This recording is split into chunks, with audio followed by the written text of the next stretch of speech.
No one looked at her twice. She ate alone. She spoke in half sentences. She kept a locked case under her bunk that nobody asked about because she was just the nurse, the pale, quiet woman who arrived on Tuesday and would probably leave on Friday and leave nothing behind worth remembering. But at 03:47 hours, her bunk was empty. The case was gone. And somewhere out in the blizzard-swallowing Frost Ridge outpost hole, an enemy armored column, 30 vehicles, nearly 100 soldiers, one high-value target nobody was supposed to know about, was pushing up the mountain road. Then the first shot cracked through the storm, and nothing was ever the same again. If this story gets under your skin, follow my channel, hit like, and drop your city in the comments. I want to see how far this reaches. The helicopter that delivered Rachel Hayes to Frost Ridge Outpost landed badly. It came in sideways through a wind gust that nobody had predicted, the tail rotor screaming, the pilot fighting it down onto the pad with both hands white on the controls. Snow exploded outward in every direction. Two ground crew grabbed the landing struts before the whole machine drifted off the edge of the pad and into the dark. For a moment, everyone watching held their breath. Then the door opened and she stepped out. She was carrying a green kit bag over one shoulder and a long, narrow equipment case in her right hand, the kind with reinforced corners and a combination lock on the latch. She wore Army-issue cold weather gear, standard everything, the rank of specialist sewn onto her sleeve. She walked to the edge of the pad without hurrying and stood there while the helicopter lifted back out into the darkness. And she watched it go like she was waiting to make sure it actually left. Staff Sergeant Ethan Brooks was the one who met her, 29 years old, 4 deployments, a scar along his jawline from a piece of shrapnel that had missed his carotid by 3 centimeters, a fact his surgeon had mentioned with what felt like genuine irritation, as though Ethan had pulled off something reckless and gotten away with it. He was the kind of NCO who ran a tight ship, not because he liked rules, but because he'd seen what happened when people didn't. He extended a hand. "Specialist Hayes, I'm Brooks. I run the enlisted side of things here." She shook it. Her grip was firm, nothing memorable about it. "Thanks for having me," she said. She had a quiet voice, not soft exactly, more like she'd trained herself to use only the volume required for the person she was talking to, and no more. "You had a rough ride in," Brooks said. "Manageable." He waited for more. There wasn't more. He showed her to the med bay, pointed out the generator schedule, told her morning briefing was at 0600, dinner at 1800, and that the coffee was terrible, but the alternative was instant cocoa from a packet that tasted like hot chalk. She nodded through all of it with the expression of someone who had already read the manual. "Any questions?" he asked. "None right now," she said. "Thank you." He left her to unpack. In the hallway, he passed Corporal Dante Reyes, who had been leaning on the wall, picking at the pull tab on his water bottle with the industriousness of a man with nothing better to do. "That the new medic?" "Nurse," Brooks said. "She's qualified as a medic, too. She looks like a librarian. She looks like someone who just survived that landing without spilling her coffee. So let's not start." Brooks kept walking. "Get back to your post, Reyes." "One." Frost Ridge Outpost was not built for comfort. It had been built fast, 3 years ago, to provide a forward observation presence in a stretch of northern Alaska that military planners had circled on maps and argued about for a decade. It sat at the top of a long ridge, accessible by one road that wound up through forest and rock, and in winter became a glaciated nightmare that took 40 minutes to navigate with proper chains and nerve. Below the ridge, the valley was empty most of the year. The outpost itself was 6 interconnected prefab structures: command center, barracks, med bay, motor pool, storage, and a cramped common room that served as mess hall, briefing space, and entertainment center depending on what time of day it was. There was a diesel generator, a backup propane system, a weather station on the roof that reported data nobody in the outside world seemed to care about, and satellite comms that worked 8 hours out of every 12 on a good day. The garrison was 10 soldiers plus the new nurse, under the technical command of Lieutenant Colonel Davies, who operated 300 miles away and communicated mostly by email. 11 people. 1 ridge. 1 road.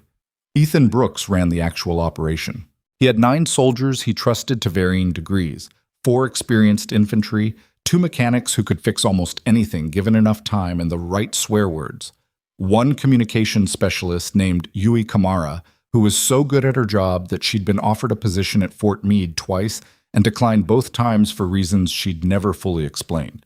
One forward observer named Private First Class Tomas Wren, who was 19 years old and still occasionally forgot to shave, and one cook named Sergeant First Class Darnell Okafor, who was technically overqualified for the role and took it as an assignment seriously anyway. And now?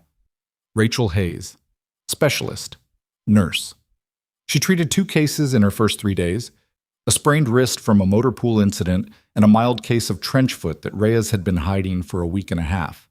She was competent and efficient and barely spoke during either procedure. She wrote up her notes, filed them, and went back to the med bay. She ate at the end of the table, closest to the exit, back to the wall. She ran every morning in the dark before the rest of the garrison was up, in temperatures that would have sent most people back under their blankets. She came back, did pull-ups on the bar outside the barracks, showered, and arrived at morning briefing looking no different than if she'd slept in. "She's weird," said Reyes, approximately 48 hours after her arrival. He said it the way people say things they mean as an observation, but hope will get some traction as gossip. "She's quiet," said Kamara, who was typing and did not look up. Same thing. Absolutely not the same thing. Kamara did look up now. She looked at the approach road for 2 hours yesterday afternoon with those binoculars of hers, standing still, in the cold. See, that's weird. Or she's evaluating the terrain, which is what someone with tactical training might do. "She's a nurse," Kamara smiled at her screen. "Sure." Ethan was in the doorway and caught most of this. He said nothing. But that evening, when the garrison was eating and Rachel was in her usual spot at the end of the table, he sat across from her instead of at the head. "How are you settling in?" "Well enough," she said. "That equipment case you brought? The locked one? Med equipment?" A pause. Not a long pause, but noticeable. "Specialized diagnostic kit," she said. "Sensitive calibration. Can't have people handling it without knowing the settings." "Fair enough." He picked up his coffee. "You run early. I'm usually up at 05:30. "I know," she said. "I've seen you." He hadn't seen her. He thought about that later, lying in the dark listening to the wind work its way through the gaps in the prefab walls. She'd been out there in the pre-dawn dark and he'd never spotted her. That was worth paying attention to. He told himself he was just being thorough. He'd always paid attention to new people. On the morning of Rachel's 8th day at Frost Ridge, Yui Kamara intercepted something. It came through the monitoring channel at 0411, a burst transmission, encrypted, moving fast enough that it would have looked like noise to anyone who wasn't paying attention. Kamara was always paying attention. She had the kind of relationship with radio frequencies that some people have with music. An almost physical intuition for when something didn't belong. She ran it through the decryption layer twice. Then she walked directly to Brooks' door and knocked. He was awake in 3 seconds. Years of training. "Talk to me," he said through the door. "You need to see this." The command center was cold. The overnight generator cycle had kept heating at minimum, and the screens threw pale blue light across the space. Kamara pulled up the transmission on the secondary monitor. "Burstcom, encrypted military standard, bearing 270, she said. "That's from the valley." Ethan stared at the readout. "How old is this?" 14 minutes. "You're sure about the bearing?" "I ran it twice. There's a source in the valley. Mobile, moving north." North was toward the ridge, toward the road. He looked at the weather station data on the adjacent screen. A storm system was moving in, temperature dropping fast, wind already building to 40 knots at the valley floor. Visibility was going to drop below 100 meters within 2 hours. Perfect conditions for moving armor without satellite observation. He put his hand on the radio. "Get me Davies." "I tried. Satellite's in dead zone for another 4 hours." Of course it was. He looked at the map pinned to the wall, the valley road, the ridge, the outpost. 11 people. "Wake everyone up," he said. Quietly. Bung. The briefing was held standing in the common room at 0440. Everyone was there. Cold coffee, cold faces, the particular focused quiet of people who understood that things had changed. Except Rachel wasn't in the room. Ethan had assumed she'd be last in. When he noticed the absence, he kept his expression level and continued setting up the map. "We have possible hostile movement in the valley," he said. Thermal scans are limited by the storm system coming in, but Kamara has a solid intercept on a burst transmission consistent with coordinated military comms. North bearing, mobile source. Reyes. How many? Unknown. Kamara's triangulating. Private Wren, 19 years old, doing his best not to look alarmed. What are they doing on the Valley Road in a blizzard? Same thing anyone does when visibility's down to 100 meters, Ethan said, moving without being seen. He walked them through the defensive plan. Overlapping fields of fire on the approach road, generator on backup, comms every 15 minutes, medical bay prepped, two-man rotation on the thermal scans. Any questions? Silence. Where's Specialist Hayes? Said Okafor. Ethan looked at the back of the room, at the empty space where she should have been standing. He knew before he checked. He knew the way you know something when the pieces have been sitting in front of you for 8 days and you've been calling them something else. He went to the barracks. Her bunk was made, which was the first thing he noticed. Made with military precision, every edge tight. Her kit bag was still there. Her personal effects were undisturbed. But the space under the bed, where she'd kept the long, narrow case with the combination lock, was empty. He stood in the doorway for a long moment.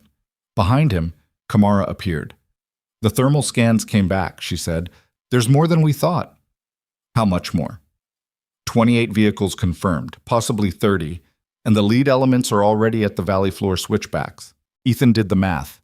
28 armored vehicles against 10 infantry soldiers in a prefab outpost. No air support. No artillery. Satellite comms down for 4 hours minimum. Nearest QRF 3 days out in this weather. He looked at the empty space where the case had been. She's outside, he said. Not a question. Kamara hesitated. In this weather, that's... Get the thermal up on the ridgeline sector. Full sweep. Ethan. Do it, Kamara. She went. He stayed in the doorway for another 3 seconds, staring at the empty space under the bunk, thinking about a quiet woman who studied terrain from the cold and whose diagnostic kit was locked with a combination he'd never asked to see, and who ran alone in the dark at temperatures that kept everyone else inside. The case was gone. He walked back to the command center. But the first indication that something was happening came at 0523. Reyes was on the thermal monitor. He'd been watching the convoy's lead elements crawl up the lower switchbacks, counting vehicles, calling them out to Kamara, who was logging each one. He'd gotten to 19 when the lead vehicle stopped. Just stopped. Brooks, Reyes said. Ethan was at his shoulder in 4 steps. On the thermal monitor, the lead vehicle, an armored personnel carrier, heavy, moving confidently until it wasn't, had come to a complete halt. The heat signature of its engine was still live, still running, but the vehicle wasn't moving. Engine failure? Kamara said. At that incline in this cold? Ethan shook his head. Maybe.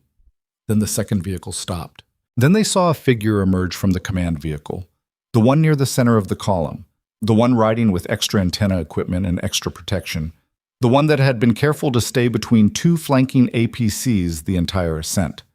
The figure stepped out and fell. Not a stumble, not a trip. The figure went from vertical to horizontal with the complete muscular surrender of someone who had been switched off between one breath and the next. No sound reached them. The thermal image was silent, but Ethan watched the figure fall and felt the hair lift on the back of his arms. What was that? Wren said from the corner. Nobody answered. On the monitor, the column erupted. Vehicles stopped, started, stopped again. Figures moved between them in frantic patterns. The thermal white of body heat swarming around the fallen commander. Radios, presumably, were going insane. 700 meters, Ethan heard himself say. To the nearest element? Closer to 9, Kamar said. But the ridgeline, if you had a position on the north face... She stopped herself. Started again. That's over a mile, Ethan. He didn't respond. Reyes was leaning close to the screen. Is that guy dead? Nobody answered him either. The column was in disarray now. Vehicle commanders exposed themselves trying to figure out what had happened. 2 of them climbed out of their hatches and immediately, without ceremony, disappeared from vertical in the same way. There 1 second, gone the next, dropped by something that moved across that distance with no warning and left nothing behind but a result. Okafor stepped up beside Ethan. quiet voice.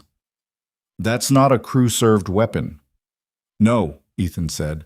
That's not a drone. No. What range are we talking about?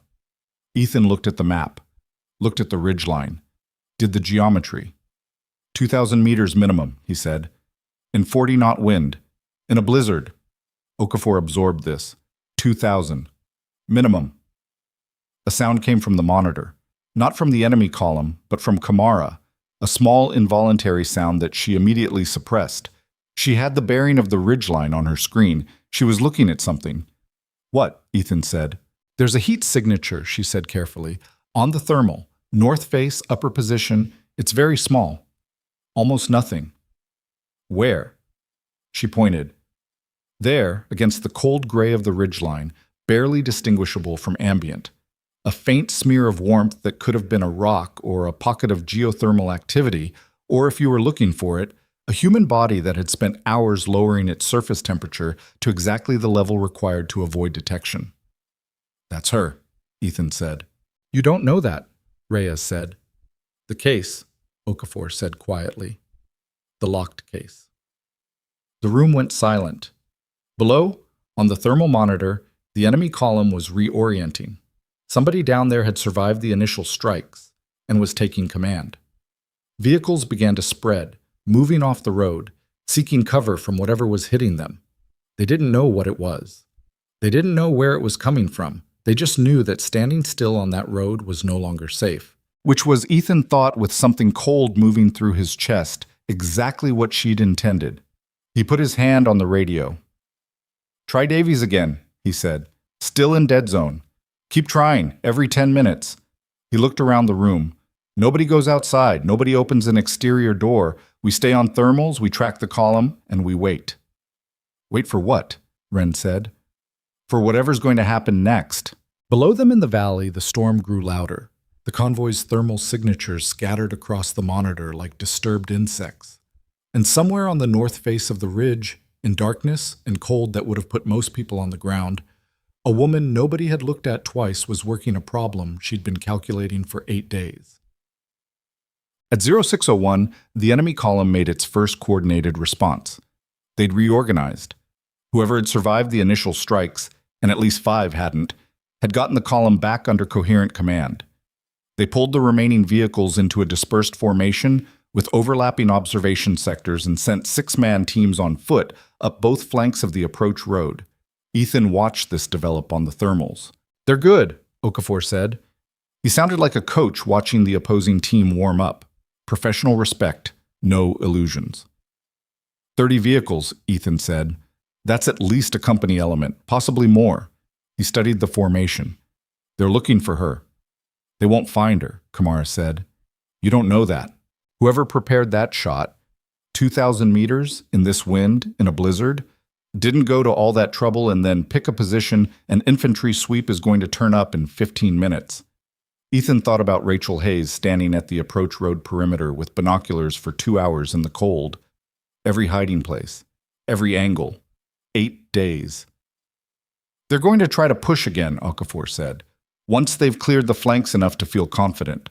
We give them comms support on the defensive positions. We have 9 rifles, Ethan. I know how many rifles we have. The word hung in the air. They both knew the math. 9 rifles against 20 or more vehicles and whatever infantry had dismounted. If the column reached the wire, this conversation stopped mattering. From outside came a sound, muffled by the prefab walls and the storm, distant enough that it might have been the wind doing something strange, but sharp enough that Ethan recognized it. A rifle shot. Followed, about 8 seconds later, by another. Then silence. On the thermals, the flanking teams on the left side of the road had frozen. 2 of the 6 heat signatures had dropped. The other 4 were pressing themselves flat into the snow. The sweep had stopped. Ethan watched the screen. He watched the remaining 4 soldiers on that flank try to make decisions about whether to continue moving or stay down, and he watched them choose staying down, which was probably the smart call and was also exactly what she had been working toward. Pin them, stall them, deny them information. A target she selected fell. Everything else stopped moving to figure out what had happened and where it came from. Every minute the column spent immobile was a minute the blizzard got worse. The temperature dropped. and the math of continuing this operation shifted. "She's not trying to kill them all," Okafor said slowly. "No," Ethan said. "She's trying to make them stop. She's trying to make them choose." Reyes turned from the monitor. "Choose what?" "Between pushing through and losing more people to something they can't locate or see, or turning around and going home." Ethan kept watching the screen. "She's making the cost of advancing too high." "One person," Ren said. The kid's voice had changed. The nervous 19-year-old quality had flattened out into something more careful. "One person is making 30 vehicles stop. One person with 8 days to prepare in a position nobody knows about, and a weapon system that—" Ethan stopped himself. "We're going to get through this. Everyone hold their positions. Kamara, I want to know the second that satellite window opens." "On it." He stayed at the monitor. He didn't look away from the small, faint heat signature on the north face that was barely there, barely visible, barely warm enough to register against the frozen mountain. A ghost of a presence that kept choosing its moments with a patience that felt almost geological. He didn't look away because he didn't want to miss anything. And because, he admitted to himself in the quiet part of his thinking, he was worried about her. Not about whether she could handle what was happening down the mountain. The evidence on the thermal monitor was resolving that question with grim efficiency. He was worried about what happened when the enemy below stopped being confused and started being systematic. They had 30 vehicles and the kind of numbers that eventually overcame individual excellence by the simple arithmetic of exhaustion. She could not shoot forever. She would eventually need to move. And when she moved, she would be one person in open terrain with an enemy that was now, without any doubt, looking for her specifically. The flanking teams on the right side of the road had not stopped moving. They were slower now, more careful, moving in short rushes with better spacing. They'd adapted. Of course they'd adapted. They were professionals too.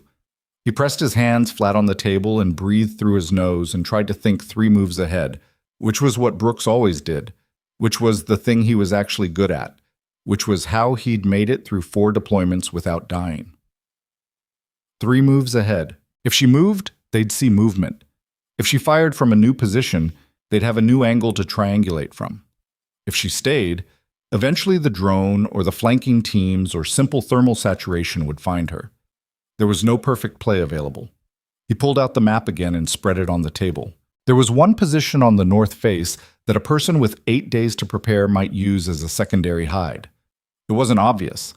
You'd have to know what you were looking for, and you'd have to be thinking about how a sniper who'd already thought of everything would construct her fallback. He found it. Then he started thinking about what she might do from there. Outside, the blizzard worsened. The wind picked up to a sound that was almost human, a high, sustained note that came through the walls and sat behind every other sound like an undertone. On the thermal, the right side flanking team kept moving, and the small ghost of warmth on the north face held its position and held its position and held its position, and then, with no warning, it was gone. Ethan stared at the screen. The thermal signature had vanished. Not faded, vanished, in the space of a single scan cycle, as if she'd stepped through the mountain. "Kamara." "I see it," she said. Her voice was controlled but tight. She moved. "Where?" Kamara worked the controls, sweeping the ridgeline sector and expanding arcs. The enemy flanking teams showed as white clusters moving through the gray. The convoy vehicles showed as engine heat blooms along the road. The ridgeline itself was cold and blank. Nothing. "I've got nothing," Kamara said. The flanking team reached the position where the heat signature had been. They moved through it. They slowed, milling around, clearly finding something but not finding her. Equipment left behind, maybe. A hide that had been occupied, and then wasn't. "She's relocated," Ethan said. "I know." "Where would she go?" Kamara didn't answer immediately. She was scanning, sweeping, moving the thermal sensor through the available arcs. And then one of the flanking soldiers on the right side raised his arm, a signal to halt, picked up clearly on the thermal even at this range, and the entire team froze. Another figure fell. The remaining team went flat. From somewhere new. From somewhere nobody had found her yet. Ethan exhaled. Something in his chest unclenched by about 1 degree. She'd moved without being seen. She'd relocated in zero visibility conditions on a frozen ridgeline, in blizzard wind and darkness, carrying her equipment, and she'd done it so cleanly that the thermal sensor had found nothing until the next shot told them she'd arrived. Reyes made a sound that wasn't quite a word. Ren had his hand pressed flat against his mouth. Okafor was completely still, watching the screen with the expression of a man reassessing something fundamental. Ethan looked at the enemy column on the thermal, at the vehicles sitting motionless, at the flanking teams pinned in the snow, at the frozen chaos of a military force that had come up the mountain expecting to overrun a small outpost and had instead found itself unable to advance against something it couldn't locate and couldn't understand.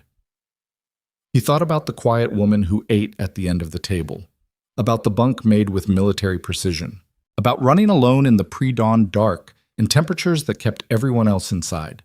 He had one thought, and it was very simple. He hoped she was warm enough. At 07:14, the satellite window cracked open. Kamara had it in seconds. She pushed the burst transmission before the window could close. Their situation, the convoy size, the coordinates, a formal request for emergency assessment. The response came back in 40 seconds. Ethan read it. Then he read it again. He set it down on the table.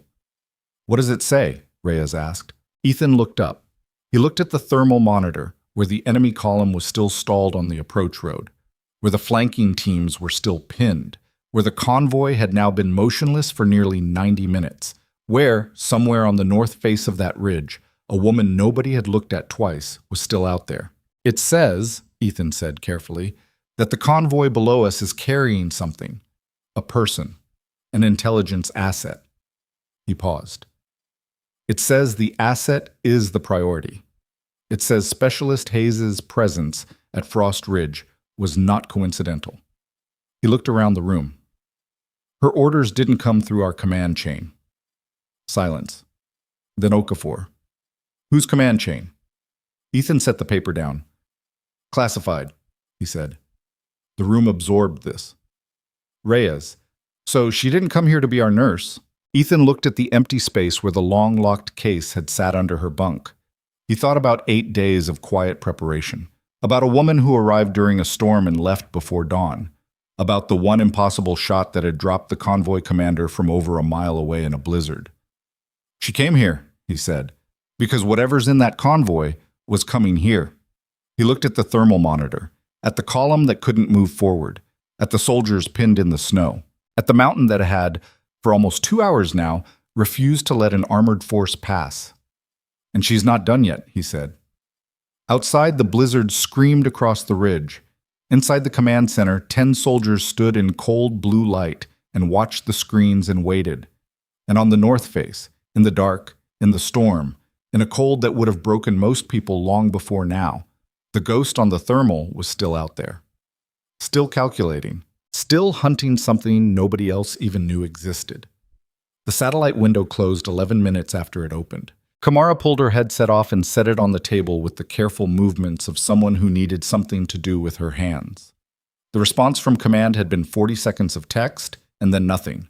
No follow-up, no additional guidance, no acknowledgement that 11 people were sitting on a ridge in Alaska while a 30-vehicle armored column figured out how to kill them. Just, the asset is the priority. Hayes' orders didn't come through your command chain, classified. Ethan folded the printout and put it in his chest pocket. "All right," he said. "We work with what we have." Reyes had his arms crossed. He'd been standing that way since Ethan read the message out loud, weight back on his heels, jaw set at an angle that meant he was about to say something that needed to be said, but that nobody was going to enjoy. "She's been lying to us for 8 days, Reyes said. "She's been operating under separate orders," Ethan said. "That's the same thing with a nicer finish on it." "Maybe." Ethan looked at the thermal monitor. The convoy was still stalled. The flanking teams were still hugging the ground. But whatever her orders are, the result is that column hasn't moved in 90 minutes. So right now I'm less interested in what she told us and more interested in whether she's still operational. And if she's not? Nobody answered that. Okafor was studying the map. He had a pencil in his hand and he was tracing the ridgeline with the eraser in, not marking anything, just following the contour. "The right side flanking team," he said. "They stopped after the last shot, but they haven't withdrawn." "No," Ethan said. "They're still up there." "Yes." "So they're waiting for something." Ethan looked at the thermal. The right side team was a cluster of white heat signatures pressed into the snow about 400 meters below the ridgeline, not retreating, not advancing, waiting with the patience of people who had been told something was coming that would change the equation. "A drone," Kamara said quietly. Everyone looked at her. She was already at her signals board running frequency sweeps. "I've been catching intermittent UHF traffic in the last 20 minutes. Short burst, encrypted, but the pattern is consistent with UAV telemetry handshake protocols." She didn't look up. "Someone down there is waiting for a drone to come online." Ethan felt the cold in the room differently. "Range.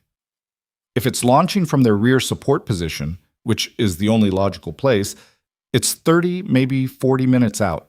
He looked at the clock on the wall, 7:31. "Once it's overhead, it thermal maps the entire ridgeline," Okafor said. "Every position, every hide, everything." "She'd know that," Ren said from the corner. Everyone looked at the kid. He seemed briefly startled to have spoken. Then he steadied.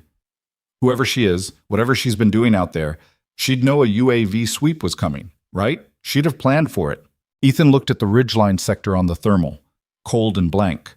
No signature, no trace of where she'd gone after the last shot.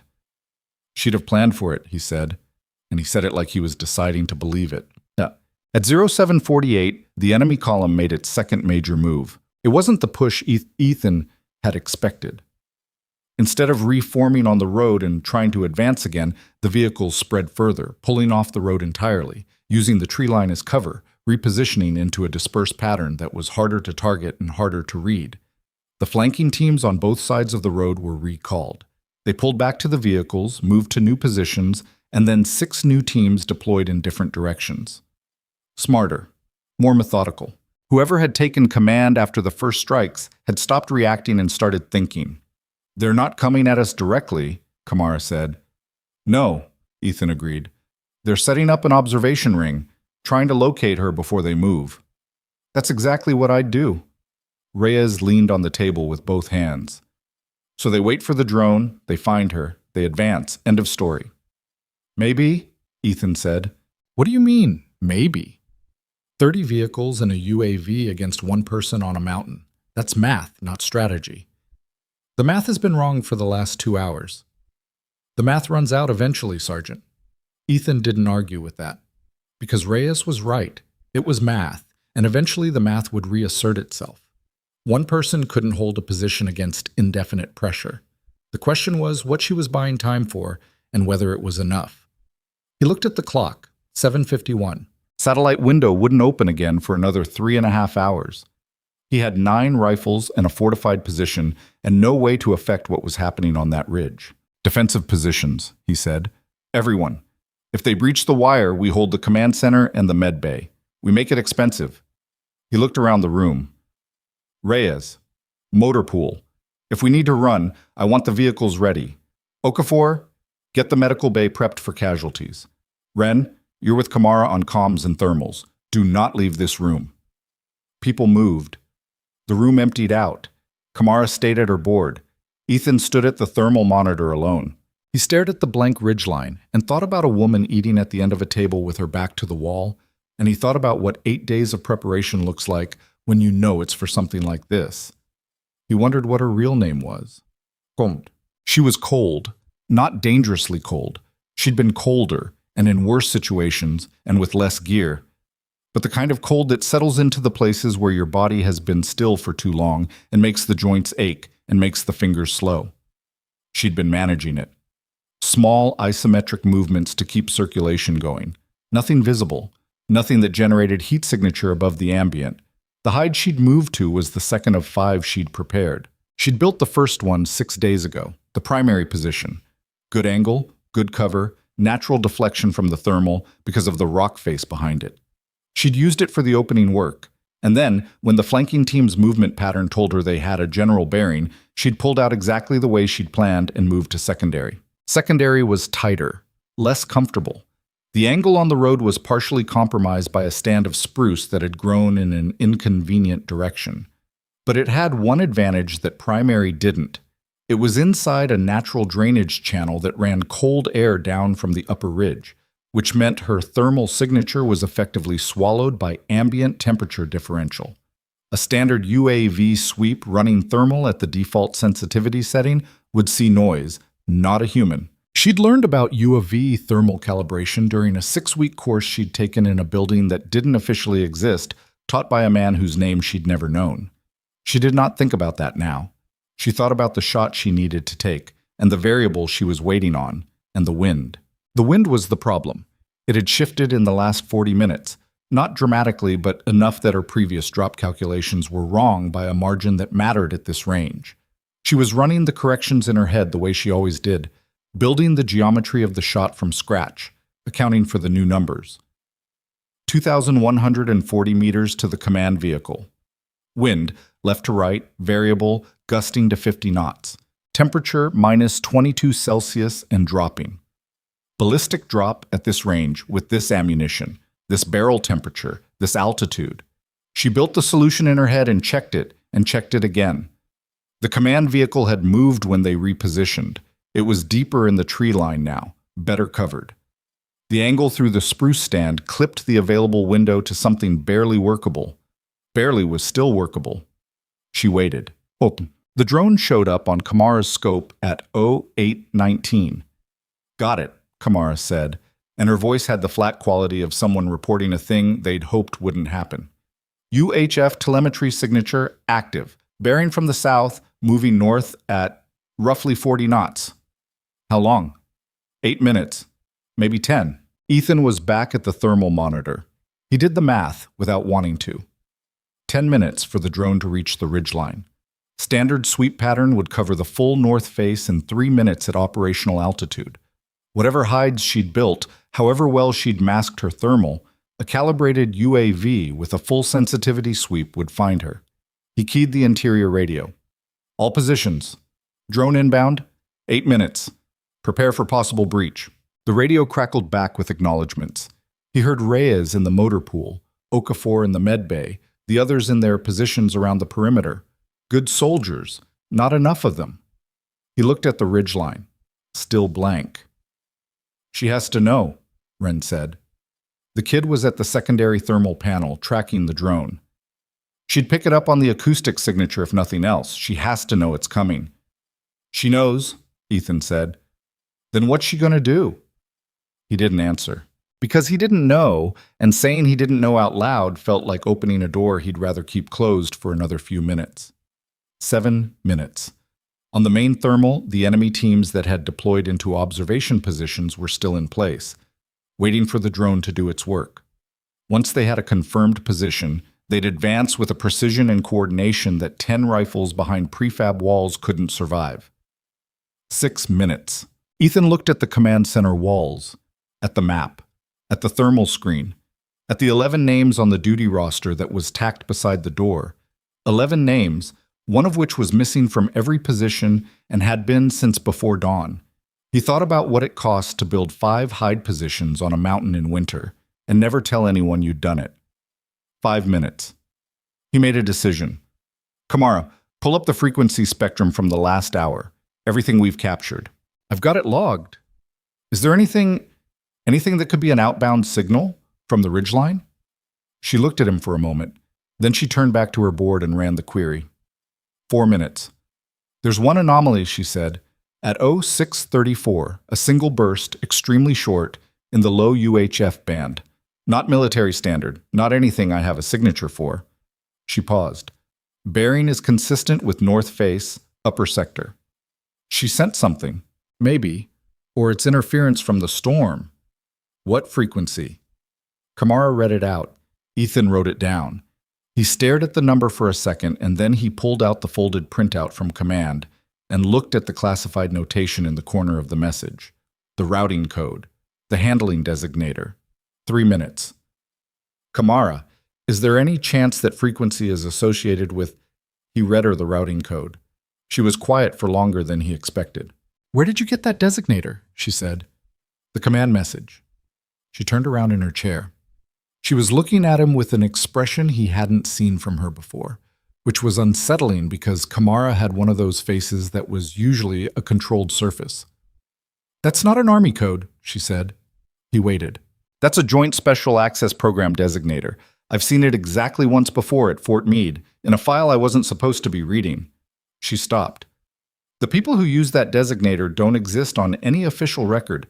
Their missions don't exist. Their casualties don't... She stopped again. 2 minutes. Outside, the wind went up in pitch. The prefab walls creaked. She said she was listed as dead, Ethan said slowly. He was thinking out loud without meaning to. The command message said she was officially listed as dead, years ago. A classified mission. Kamara said nothing. Fort Meade offered you a position twice, he said, and I said no twice. Why? She looked at him, then she looked away. Because I'd read about what happens to the people who work certain kinds of problems, she said, and I decided I'd rather be here.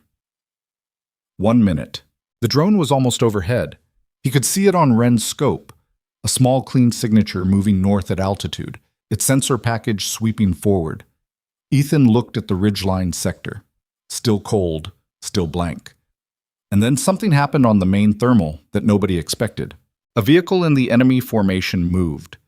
Not the command vehicle, not one of the flanking APCs, a smaller vehicle, one of the support elements that had been parked at the rear of the column. It pulled away from the tree line and started moving north, away from the mountain, back toward the valley.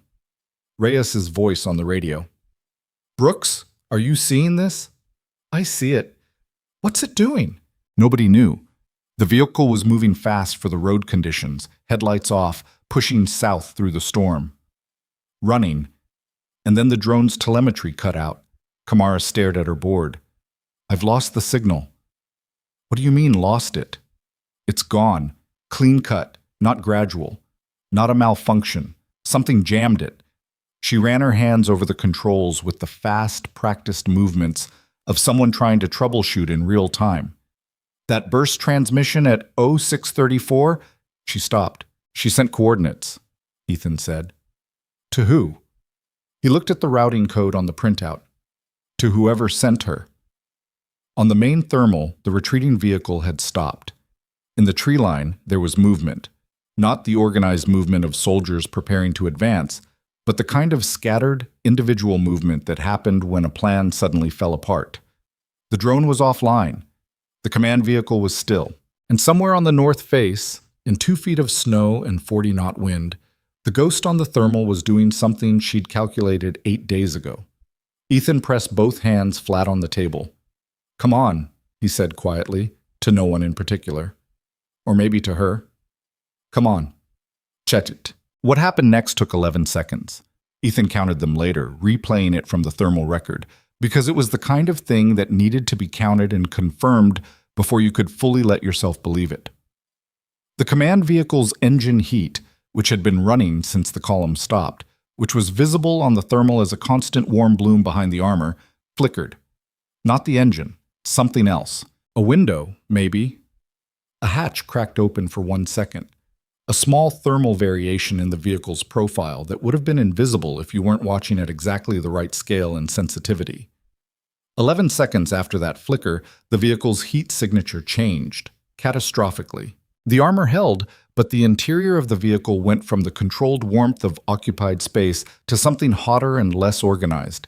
The thermal signature of a vehicle whose occupants were no longer sitting still. Kamara whispered something under her breath.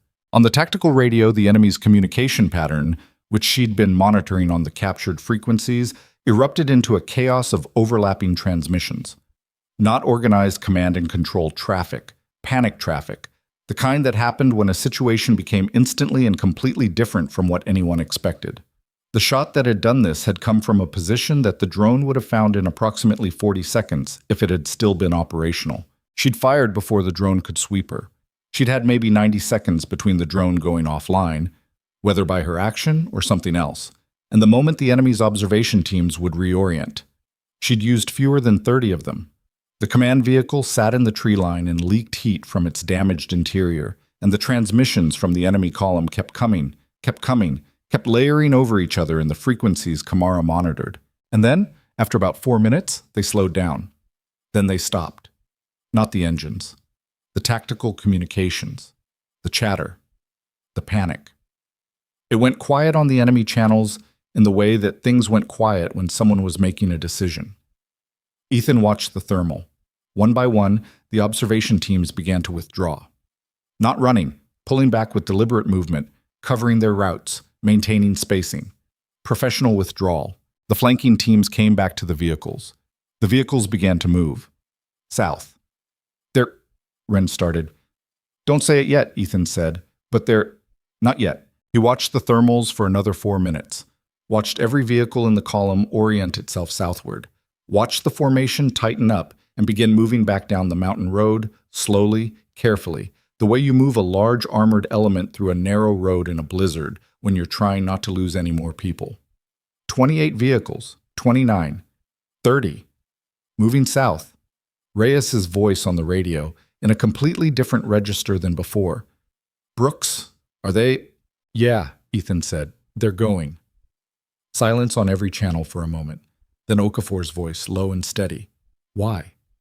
Ethan stared at the thermal, at the retreating column, at the road where 30 vehicles had come to destroy an outpost and were now heading in the opposite direction.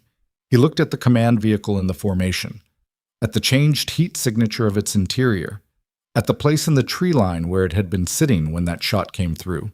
"Because whatever they came here for," he said, "isn't in that vehicle anymore." Another silence, then Ren, "The asset." "That's my read. She got him." Ethan didn't answer. He was looking at the ridgeline now, trying to find the ghost on the thermal, trying to see the small, barely there smear of warmth that would tell him she was still out there. He found nothing.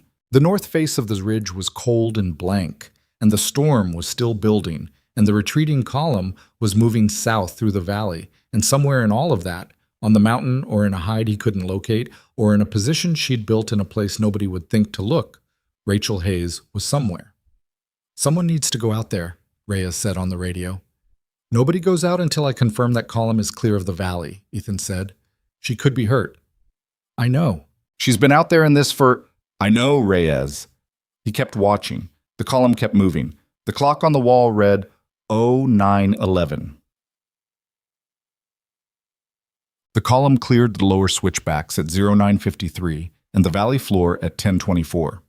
Kamara tracked the heat signatures until they passed the tree line at the southern end of the valley, and the thermals lost definition at range. They were gone. Ethan gave it another 10 minutes. Then he suited up. "I'm coming with you," Okafor said. "You're medical. Stay back. I'm also the senior NCO after you and I outrank you in one specific context. And that context is when someone might be injured on a mountain in a blizzard." Okafor was already putting on his cold weather gear. "So I'm coming with you." Ethan didn't argue. He took his rifle. He took Okafor. He took the radio. He went out through the north door of the barracks into air that hit him like a thrown door. The full weight of the storm, 40-knot wind, temperature at 23 below, and the kind of dry cold that pulled heat out of exposed skin in seconds. He found her third hide. Found it because he'd studied the terrain for the last 4 hours, and he knew where a person with 8 days and good tactical sense would put a fallback position that a drone couldn't sweep and a flanking team wouldn't stumble on in a standard search pattern. It was in the drainage channel. Exactly where he would have put it if he were that person thinking those thoughts. She was still in it. She was lying in the hide with the rifle across the packed snow rest she'd built, oriented toward the road, completely still. For one bad second, Ethan's chest seized. That kind of stillness, in that kind of cold, for that many hours, sometimes meant something you couldn't undo. Then she turned her head. Slowly. Not startled. Not surprised. She looked at him with the same expression she'd had when she shook his hand on the landing pad.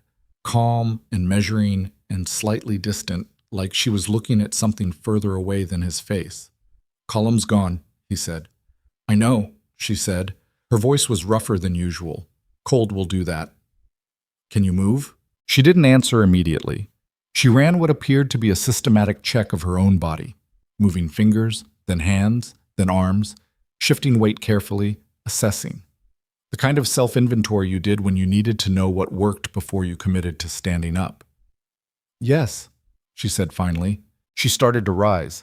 Ethan stepped forward and offered a hand. She looked at it for a second the way she'd looked at the helicopter lifting away, like she was making sure of something. Then she took it. He pulled her upright. She was steadier than he expected and colder than he'd braced for. Even through his gloves, he could feel it.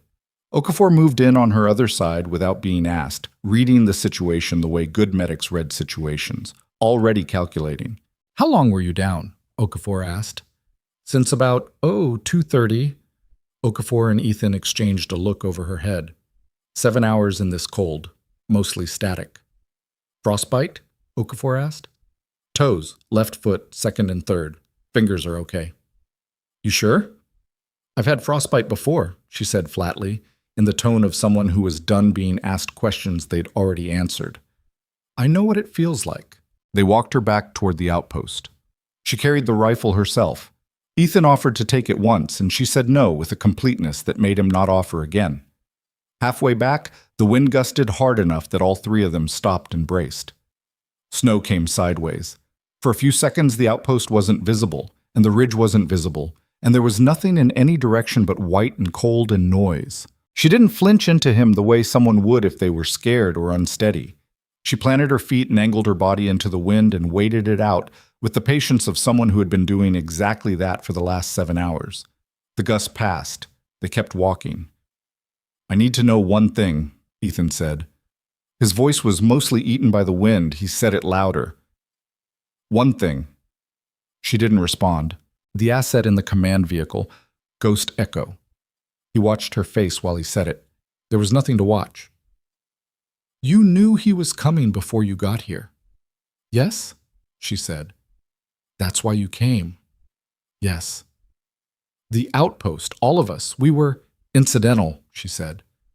The word wasn't cruel. It was just accurate, delivered the way she delivered everything, using only the precision required. "But I didn't want you to die." "Just incidental. That's not the same as unimportant." He thought about that. Then the outpost door was in front of them, and Okafor was pulling it open, and the warmth came out in a wave, and Rachel Hayes walked into it, carrying her rifle, moving with a careful deliberateness that was the only sign of how much those 7 hours had cost her. Inside, the common room had filled up. All 9 remaining soldiers standing or leaning, occupying the small space with the particular quiet of people who had watched something happen and didn't yet have the right words for it. She stopped in the doorway. They looked at her. She looked back at them. Nobody spoke. Then Reyes said, from the back of the room, in a voice that had lost all of its edge, "You want coffee?" She looked at him. "It's terrible," he said. "Brooks told you when you got here. It's still terrible." The corner of her mouth moved. Barely. Something that in different circumstances might have been the beginning of a smile. "Sure," she said. She sat down at the end of the table. Same seat, back to the wall. Outside, the storm kept coming, filling the mountain with sound and cold and white, erasing the tracks left by 30 vehicles that had come to take everything and left with nothing. Inside, a cup of bad coffee moved down the table toward the quiet woman, and the soldiers of Frost Ridge sat down around her one by one, and nobody asked the questions that would keep for later, and for a little while the room was just warm. But Kamara, at her board in the corner, was still listening to the frequencies. And at 104.7, she heard something she wasn't supposed to hear. A transmission. Inbound. Encrypted with the same routing designator that appeared in the corner of the classified message Ethan had folded into his chest pocket. She didn't say anything yet. She recorded it. She ran the decryption layer. And when the text came back, she read it twice.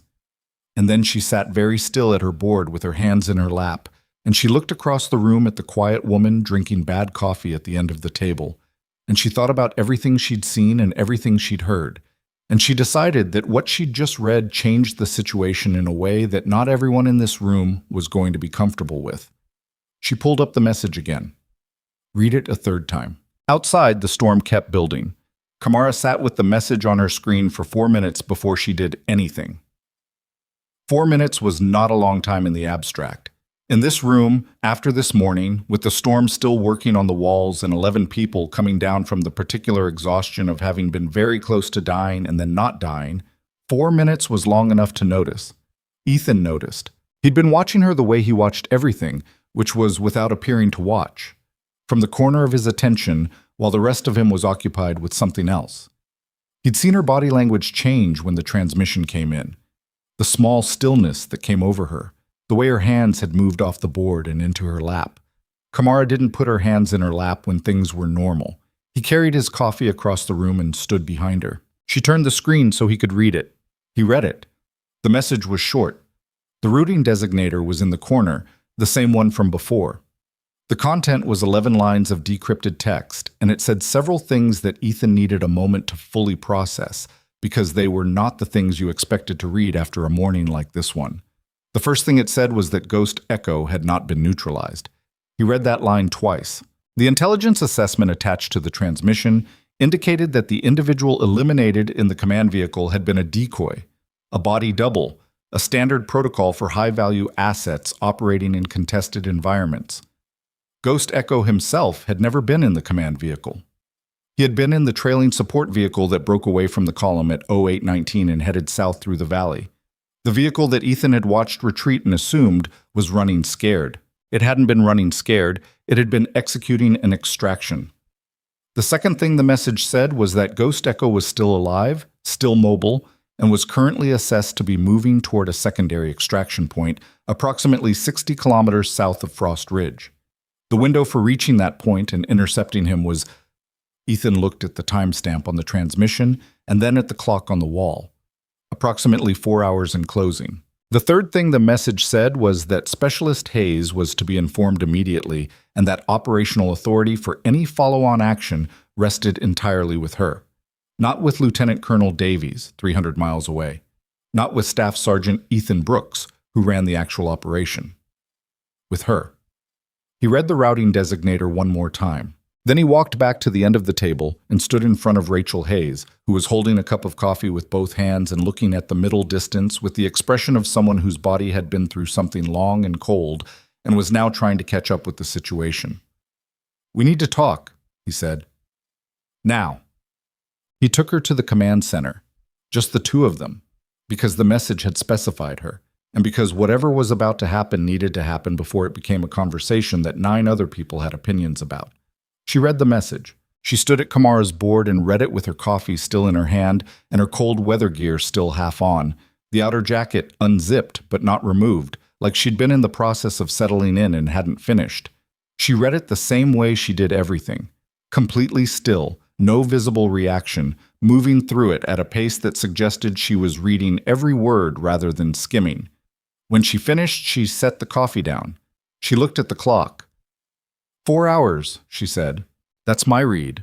Probably less, given the storm conditions on the valley road. She looked at the map, at the valley floor, at the 60 kilometers of frozen road between Frost Ridge and wherever the extraction point was. "I need a vehicle," she said. "No," Ethan said. She looked at him. "You've been in a hide for 7 hours and -20, he said. "Your left foot has frostbite, and you haven't eaten since..." He didn't actually know when she'd last eaten, and that gap in his knowledge felt significant. "You've been running on cold and whatever you had in that position since 0230. You're not driving 60 kilometers on that road alone." The message gives me operational authority. The message gives you operational authority over any follow-on action. It doesn't give you authority over my soldiers or my vehicles. And it doesn't stop me from telling you that you're in no shape to... "I'm functional," she said. "I didn't say you weren't functional. I said you shouldn't do this alone." The words sat between them. She looked at him with that measuring expression, the one he'd seen on the landing pad, at dinner, in every brief interaction over 8 days, when he'd said something she was deciding whether to respond to or file away. "It's my mission," she said. "I know. The risk calculus is mine to make. I'm not arguing the calculus. I'm telling you that a second person doubles your operational capacity and doesn't change the risk profile enough to matter." He held her gaze. "And I'm telling you that I'm not asking." Another silence. Longer. She looked at the map, back at him. "You drive," she said. Okafor tried to stop them at the door. He planted himself with the full authority of a man who had been doing this job long enough to know what field medicine looked like when it was needed and when it was being avoided. And he looked at Rachel's left foot, and he said, "Sit down." "I don't have time," she said. 5 minutes, he said. "Or I put it in my report that you left with an untreated cold injury and refused assessment, and whoever sent you that message can explain to the next doctor why you lost 2 toes." She stopped. Okafor looked at her boot. She sat down. He worked fast. Removed the boot, the sock, assessed the toes, which were white and waxy at the tips, the skin starting to blister at the edges where the tissue damage had progressed past superficial. He pressed them firmly, watched the response, said nothing. "How bad?" she said. "Superficial frostbite on 2 and 3. Early 2nd degree on 2. You've got full sensation? Reduced? But present? Yes.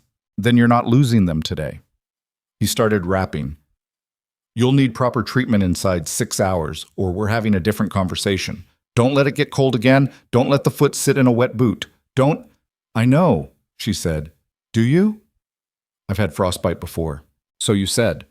He finished the rap, replaced the sock, replaced the boot, tied it correctly. Not tight enough to restrict circulation, not loose enough to allow movement that would damage the tissue further. "You've done this before. All of it. Not just today." She said nothing. He looked up at her. "I'm not asking who you are. I'm telling you that your body doesn't care who you are. Adrenaline only carries you so far, and you burned through yours about 2 hours ago." "I'll manage." "That's not what I said. I said your body doesn't care. What I mean is, eat something before you go. Real food, not a bar. And drink water, right now, before you walk out that door." He stood up. "Because whoever that person is in the valley, you're not going to catch him on empty." She looked at him for a moment. Then she said, with something that sounded almost like it might have been gratitude if you were listening for it, "Okay." Okafor made her a plate from what was left from breakfast. She ate at the counter, standing up, fast and without ceremony, the way you ate when you were fueling rather than tasting. Ethan watched her and didn't say anything. Then they went to the motor pool. So, the vehicle was a JLTV, Joint Light Tactical Vehicle, fitted for Arctic operations, chains already on, full fuel. Reyes had it running when they got there, engine warm, heater at maximum. He was standing by the driver's door with his arms crossed, and the expression of someone who wanted to say something and was fighting himself about it. "Reyes," Ethan said. "I know," Reyes said. "You're running the outpost." "I know, Sergeant. Kamara has tactical command on comms. Ren runs thermals. Okafor is medical. Nobody leaves the wire." "I know." Ethan looked at him. Reyes met his eyes and held them. And something passed between them that wasn't words. The particular communication of two people who had been through enough together to have a language that didn't need language. "Come back," Reyes said. Ethan got in the driver's seat. Rachel was already in the passenger side with the rifle between her knees and the equipment case on the floor behind her.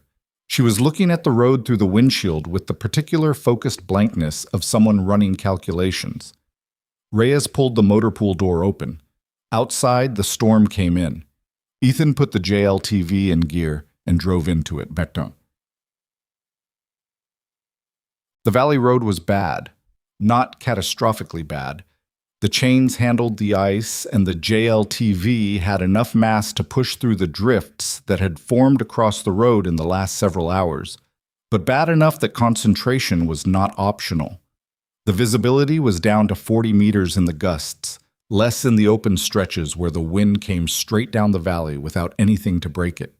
Ethan drove with both hands and his eyes forward and didn't talk. Rachel navigated. She had a tablet in her lap. Hardened case, military spec, with topographic mapping and the last known position data from the transmission. She called turns in a flat, economical voice. "Left at the switchback, straight through the cut. Watch the drainage crossing. It'll be iced over." She'd studied this valley. Not just the ridge. The whole valley, the roads, the terrain features, the places where the road did unexpected things. 8 days. They were 40 minutes out from the outpost when the radio crackled. Kamara's voice. "Brooks, I've got movement on the valley thermals. South end. Single vehicle moving north." Ethan looked at Rachel. She was already looking at the tablet. "That's wrong," she said. "What?" "The extraction point is south. If Ghost Echo is heading for extraction, his vehicle should be moving south."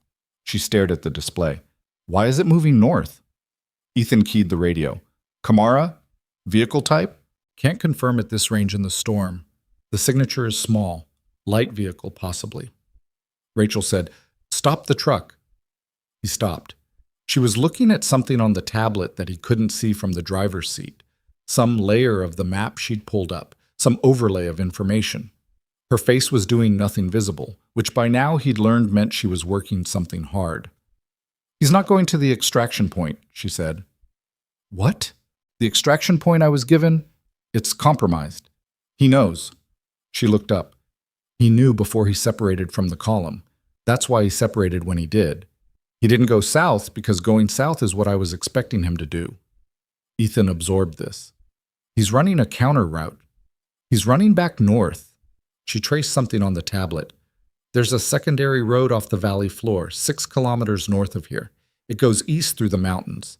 If he makes that junction, he has a different extraction point. He has a different everything. She put the tablet down and looked at the road ahead. We need to get to that junction before he does. How far is he from the junction right now? Based on when Kamara picked him up, 8 kilometers, maybe 7. Ethan looked at the road, at the storm, at the distance readout on the JLTV's display. We're 6 kilometers south of that junction, he said. Yes? In these conditions, 6 kilometers is, I know what it is, she said. Drive. He drove. He pushed the JLTV as hard as he was willing to push it, which was faster than was comfortable and slower than she probably wanted. The chains screamed on the ice patches. The drifts across the road hit them like speed bumps, and the vehicle bucked and recovered and kept moving. Ethan kept his hands steady and his eyes on the 40 meters of visible road ahead and didn't think about what happened if they went off the edge of the valley road in a blizzard 60 kilometers from the outpost. Rachel was on the tablet, tracking. Kamara, she said into the radio, I need you to monitor that vehicle's bearing. Call any change. Kamara's voice. Copy. Bearing is north-northwest, consistent with Valley Road. Speed is slower than I'd expect. He's having trouble with the conditions. That's my read. Rachel checked the distance. 2 kilometers to the junction. Ethan checked the clock, checked the road, checked the math. We're going to be close, he said. I know. If he's already past the junction, he won't be. She said it without inflection, neither confident nor uncertain. Just stated the way she stated everything, as though she'd already run the scenario and was reporting the result. He didn't ask how she knew. He just drove. The junction appeared out of the storm as a gap in the tree line on the right, barely marked, the secondary road covered in unbroken snow that the storm had smoothed flat, no tire tracks, no sign that anyone had used it in days. He pulled across it, stopped the JLTV sideways across the road, blocking both lanes, killed the headlights. They sat in the dark and the storm and the engine idled and neither of them said anything. 2 minutes passed. 3. The radio, Kamara's voice, careful. Vehicle has slowed, 1/2 kilometer south of your position, based on thermals. Rachel had the rifle up. Not aimed, just up, in her hands, resting across the window frame, ready. He's going to see the truck, Ethan said quietly. Yes. And do what? Stop, she said, or try to go around. And if he tries to go around? She didn't answer. 4 minutes. Then headlights appeared in the storm, coming north, moving slowly, cautiously, the beams cutting through the snow and finding the JLTV stopped across the road and slowing, stopping. 200 meters. The vehicle sat there, engine running, not moving. Ethan's hand was on his rifle. Rachel's was on hers. The targeting from this distance, in this visibility, was manageable. But the vehicle wasn't armored. Light vehicle, Kamara had said, which meant if Ghost Echo was in there, a rifle round through the engine block stopped the vehicle but didn't guarantee the occupant. I need him alive, Rachel said, very quietly. I know. Whatever happens, he needs to be alive and intact. I understand. I'm telling you this because if it becomes a choice, Rachel. He said her name and it came out differently than he intended. Not sharp, not commanding, just her name. She stopped. He said, I understand. Alive and intact, whatever it costs. She looked at him for 1 second in the darkness. Then the vehicle ahead started moving again. Not toward them. backward, reversing, swinging, trying to turn around on the narrow road, the back end of the vehicle fishtailing in the snow. "He's running," Ethan said. He was already out of the JLTV. The cold hit him like a wall. He went to the road at a run, across ice, and he had 2 seconds of clear line on the reversing vehicle before a gust took the visibility to nothing, and it disappeared into white. He stopped. He could hear the engine, couldn't see it. Behind him, the JLTV door opened. "North," Rachel said. She was beside him, the rifle up. "He can't go north. The road closes to single lane in 200 meters. There's a rock cut. He'll have to stop."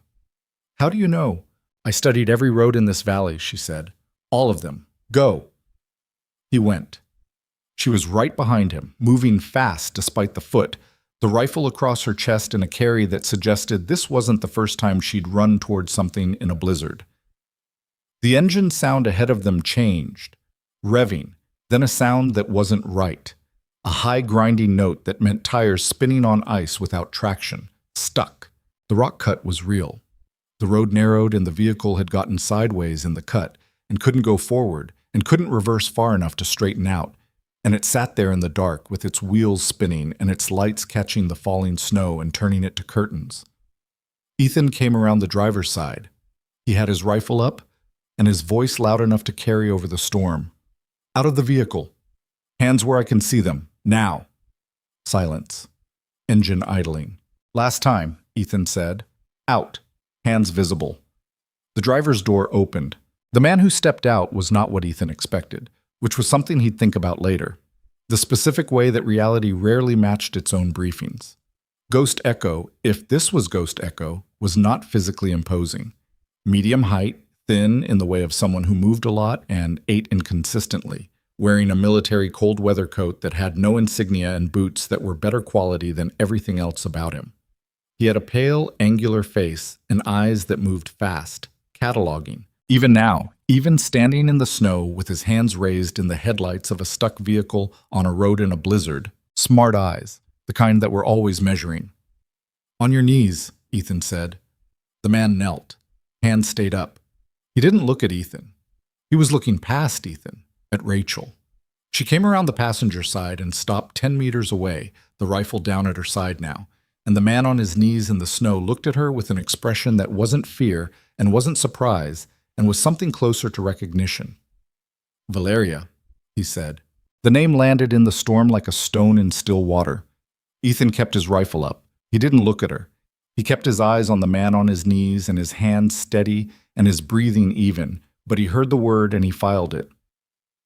Valeria. Not Hayes. Not Rachel. Valeria. Rachel, or whoever she was, stood still for a moment. Then she walked forward. She walked past Ethan, past the edge of the headlight reach, and she stopped in front of the man on his knees, and she looked down at him, and the storm came between them and erased everything, and then cleared, and they were still in the same positions. "You knew I was coming," she said. "I assumed," he said. His English was accented. Eastern European, Ethan thought, Russian, or one of its neighbors. "When they told me who was on the mountain," he almost smiled. "I thought you were dead." "I was." "And now?" "Now I'm here," she said. "Hands behind your back." He complied. He did it with the ease of a person who had been in this position before and had learned that resisting it accomplished nothing useful. Rachel pulled a zip tie from her jacket pocket and secured his wrists. She stepped back. The man on his knees in the snow looked at her with that measuring expression, the smart eyes moving over her face. "The mission," he said. "The real one. You know they didn't tell you everything." She said nothing. "The asset I'm carrying. The information. It's not what your handler said it was." He was watching her carefully. "You should ask them. Before you bring me in, you should ask them what you're actually delivering and to whom." "I know who I'm delivering to. Do you?" It wasn't a question. "Valeria, we've been on opposite sides of the same problem for a long time. I'm not asking you to believe me. I'm asking you to be as careful with them as you are with everyone else." She looked at him for a long moment. Then she said, "Stand up." He stood. She walked him to the JLTV. Ethan opened the back door. The man got in without protest. Ethan zip-tied his ankles to the seat brace and kept his rifle where it could be reached, and they got back in the vehicle and sat in the engine warmth, and the storm hammered the roof. Neither of them spoke for a moment. Then Ethan said, "Valeria." She was looking at the road. "Is that your name?" he said. "One of them," she said. He started the engine, got the JLTV turned around on the road. A slow, ugly process in the narrow cut, 3-point turn becoming a 6-point, the tires slipping each time, the valley edge too close on the right. He got it done. He pointed them north, back toward the outpost. The man in the back said nothing. He sat with his hands behind him and his ankles secured, and he watched the road through the window with the same measuring eyes. Ethan drove. Rachel sat with the rifle across her lap, and her eyes forward, and her face doing what her face always did.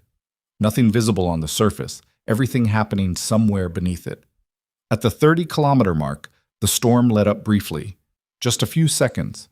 The wind dropped, the snow thinned, and the valley spread out around them, white and vast and utterly still under gray sky, the mountain ridge rising in the north. In those few seconds, you could see how enormous it all was, how much space there was, and how small 3 people in a vehicle were inside it. Then the storm closed back in, and it was just the road and the headlights and the chain noise and the engine. Rachel's hand was resting on her knee, and Ethan noticed that it wasn't quite still. A small tremor, not from cold, the cab was warm now. From the aftermath of 7 hours in a frozen hide and a chase through a blizzard, and whatever was running through her now in the quiet after it. He didn't say anything, but he moved the heat vent on her side slightly wider without looking like he was doing it. She noticed. She always noticed. She didn't say anything either. The outpost was 40 minutes north, and the road was still bad, and the man they were carrying was still an unknown quantity regardless of what the mission said he was, and whatever name she'd been born with was still sitting in the air between them. Valeria, Rachel, Hayes. Ethan drove and didn't ask, not because he didn't want the answer, because he had the sense, clear and certain, the way some things were just clear, that she had spent a very long time being the person who carried everything alone, and that for right now, for the next 40 minutes on a frozen road in a dying storm, he could do one thing. He could just drive. The ridgeline emerged from the snow ahead of them, white against gray sky, the outpost lights barely visible at the top. They were almost home. The outpost gate was open when they came up the road. Reyes had heard the engine on the approach and pulled it manually, standing in the gap with his rifle and a flashlight, the wind hitting him sideways, snow plastered across the left side of his gear. He watched the JLTV roll through and didn't say anything until Ethan had it stopped inside the motor pool and the door was down again and the storm was shut out. Then he saw the man in the back seat. "Who is that?" Reyes said. "Detainee," Ethan said. "Get Okafor." "What? Oh." "Reyes, Okafor, now." Reyes went. Ethan got out and opened the rear door and looked at the man secured to the seat brace. Ghost Echo looked back at him with the same measuring expression he'd had on his knees in the snow, the smart eyes that never stopped working. He wasn't afraid. He wasn't particularly uncomfortable. He looked like a man who had been in difficult situations before and understood that the current one, while not ideal, was survivable. "We're going to move you inside," Ethan said. "You'll be treated appropriately. Don't make it complicated." "I wasn't planning to," the man said. Rachel came around the vehicle and cut the ankle tie with a knife from her jacket pocket. The man stood without help. She stepped back and kept the appropriate distance, and her hand wasn't on her rifle, but it was positioned in relation to her body, such that the rifle was where it needed to be, if it needed to be there. Ethan walked the detainee across the motor pool and into the outpost. The common room went quiet when they came through. 8 soldiers and a sealed blizzard, and the particular silence of people who had been waiting and not quite letting themselves think about what they were waiting for. They saw the man between Ethan and Rachel, and the silence changed quality, became more focused, more alert. The way a room changes when the thing everyone was worried about resolves into something concrete. Ren was the first one to speak. "That's him?" "Storage room," Ethan said. "Left side, bolt on the outside. Reyes, on it." They put the man in the storage room. It wasn't designed for detention, but it was solid prefab construction, no windows, one door with a bolt that could be secured from the outside. Ethan zip-tied his wrists to a shelf bracket at a height that was uncomfortable without being dangerous and left a water bottle within reach. He looked at Ethan from the shelf. "I'd like to continue our conversation." "Later," Ethan said. He bolted the door. Okafor was waiting in the med bay with the heated blankets and the look on his face that meant he was going to say what he needed to say, regardless of who was in the room. He looked at Rachel's boot first, then at her face, which had the drawn quality that came through when the body stopped having things to run on. "Sit," he said. She sat, this time without argument. He pulled the boot, the sock, unwrapped his field dressing and looked at the toes. The blister on the second toe had grown. The skin was tight and pale, and the tissue damage was progressing exactly the way he'd warned it would if it got cold again. It had gotten cold again. "I told you," he said. "Yes," she said. "I specifically told you. I know what you told me." He worked without speaking for a moment. Not in anger. Okafor didn't really do anger in the clinical sense. He did thoroughness, which was a different thing, but with the focused intensity of someone who was annoyed at a situation and taking it out on being very, very good at his job. "You're going to need proper rewarming on this," he said. "Warm water soak, controlled temperature, not rushed. It's going to hurt." "All right. I mean, it's going to hurt significantly." "I understood you the first time." He looked up at her. She was sitting on the edge of the med bay cot with her jacket off and her hands in her lap, and she was watching him work with that particular flatness she brought to everything. Not detachment exactly. More like she'd made a decision somewhere along the way to observe her own body the way she observed terrain. Useful, factual, without excessive emotion about it. "How many times have you done this?" he said. "Not today. Generally." She looked at him. "I'm not asking for a file," he said. "I'm asking because I want to know what I'm working with. Whether you have any chronic cold injury issues I should factor into treatment." She was quiet for a moment. "Left foot has had frostbite twice before," she said.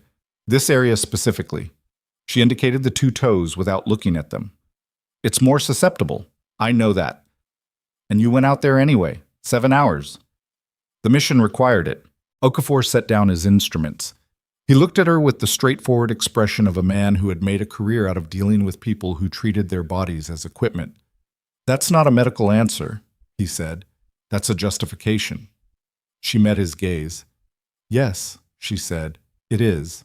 He picked his instruments back up and kept working. He wasn't going to push it further. She knew the cost. She'd paid it anyway.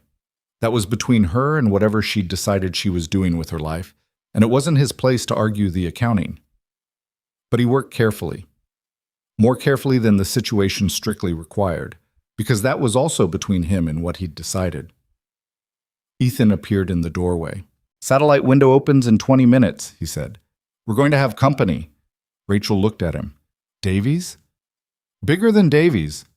He held up his phone, which had a preliminary text transmission on the screen. Priority routing, secure channel, the same designator from the classified message. "Whoever sent you here wants a debrief in real time, and they want the detainee verified." She was quiet for a moment. "How long until Okafor is done?" 15 minutes, Okafor said, answering for himself. "And you're eating something after." You ate standing up 6 hours ago, and you've been running on cold and whatever that was since then.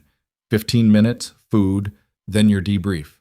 Tell your handlers the nurse wouldn't let you out of the chair." Something passed across her face. Fast, almost gone before it was there. Not quite a smile. The nearest she seemed to get. "Okay," she said. "Yes." The satellite link established at 1243. Kamara ran it through the secure channel on the command center's primary board, and then, at Ethan's instruction, left the room. Not because he didn't trust her. He trusted Kamara more than most people he'd met. But because the routing on this transmission came with a handling code that he'd looked up in the reference manual and found annotated with the phrase "eyes limited," which meant the fewer people in the room, the less complicated everyone's paperwork became afterward. He stayed. He wasn't sure if that was allowed, technically, but Rachel hadn't told him to leave, and the message had given her operational authority. And operational authority included who was in the room. She sat at the board in the cold blue light of the command center, and the screen resolved into a connection. Not video, just audio and text. A secure voice channel with a text backup running alongside it. The voice that came through was male, middle-aged, with the flat, deliberate diction of someone who had trained themselves to convey as little as possible while conveying everything necessary. "Asset confirmed," the voice said. "Confirmed," Rachel said. "In custody. Uninjured and coherent. The decoy operation, you identified it when?" "When the support vehicle separated from the column at 0819. The timing and direction were inconsistent with a vehicle running scared. I flagged it in the 0834 transmission." "Noted. The primary mission objective. The body double is dead," she said. "Threat neutralized as far as the column was concerned. The column withdrew." She paused. "The real objective is in a storage room here." A brief silence on the channel. "There's a complication," the voice said. Ethan watched her. Her back was straight. Her hands were on the table, both of them, flat and still. The posture of someone who had learned to receive bad news without giving it a landing surface. "Tell me," she said. "The asset has communicated with a secondary party since his capture. We don't know how. The communication was very short, possibly a preset protocol triggered by non-contact with his team. We believe he has transmitted a location signal." "To who?" "We're still assessing." "Best estimate." A pause. "There is a second interested party who has been running parallel acquisition operations on Ghost Echo for approximately 14 months. They have resources in the region." "How close?" "Unknown. The transmission was intercepted but not sourced in time. Could be hours. Could be less." Ethan looked at the bolted door across the outpost in his mind, at the man zip-tied to a shelf bracket with a water bottle within reach. Rachel said, "What do you want me to do?" "Hold the asset secure until extraction can reach you. 48 hours. Minimum." "You told me 4 hours. That was before the storm system upgraded. We have a Class 4 weather event developing over the region. Nothing gets in or out by air for the next 48 hours, she said, with a compromised location and an unknown secondary party moving toward us. We're aware of the... and 10 soldiers and 1 road in and out of a ridgeline outpost. Her voice hadn't changed in pitch or volume. It stayed flat and precise. "I want to be clear that I understand the situation. I want to make sure you understand it as well." A longer silence. "We have confidence in your ability to manage." "That's not the question," she said. "The question is whether the information this asset is carrying is worth the exposure of this position and these soldiers for 48 hours against an unknown threat profile. The asset's information is critical to... I know what the mission brief says it's critical to," she said. "The asset himself told me it isn't what you think it is. He told me to ask you." She waited. "So I'm asking." The silence this time had a different quality. Longer, more deliberate. "The specific nature of the intelligence is above the handling level of this channel," the voice said. "Then elevate the channel." "That requires..." "Elevate it," she said. "Or I make a field assessment of the asset's intelligence value based on what he's told me and what I've observed, and I act on that assessment. Those are the options." Ethan looked at her profile, at the flat set of her jaw, at the hand still completely motionless on the table. She'd been doing this a long time, whatever this was. Sitting in rooms or fields or frozen hides, and making the people on the other end of the line understand that she was not a tool they could point and forget about. The voice came back. "Hold for authentication upgrade." She held. The text channel kept running alongside. Timestamps, routing headers, the bureaucratic skeleton of a conversation happening at a level that most people in this building would never see. Ethan read it from where he stood and didn't ask questions. The authentication upgrade took 4 minutes. A different voice came on. Older. A woman. The diction was the same, trained, flat, minimum necessary. But there was a weight underneath it that the first voice hadn't had, the weight of someone who actually knew what they were deciding. "Valeria," the woman said. Rachel said nothing. "It's been a long time." "It has," Rachel said. "Tell me what he's carrying." A pause. Then, with the particular precision of someone choosing which truth to tell, Ghost Echo has been running a dual operation for 3 years. He's been selling information to 2 parties simultaneously. What he's carrying is documentation of both transactions, which means it implicates not just his buyers but his handlers, on both sides. Ethan felt the room shift, both sides. How many of our people? Rachel said. That's not confirmed. Approximate. Another pause. The documentation suggests senior level, multiple agencies. The exposure, if it becomes public, or if it reaches the wrong hands, destabilizes a significant portion of our current operational architecture in this region. So you need him quiet and controlled. We need the documentation secured and the asset delivered to a handling team that can manage the fallout. And if the secondary party gets to him first, the woman didn't answer that directly.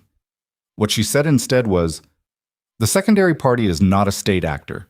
They're a private intelligence broker operating in the space between governments. They have no interest in stability.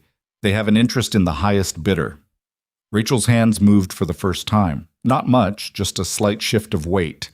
The small adjustment of someone who has processed something and is reorganizing around it.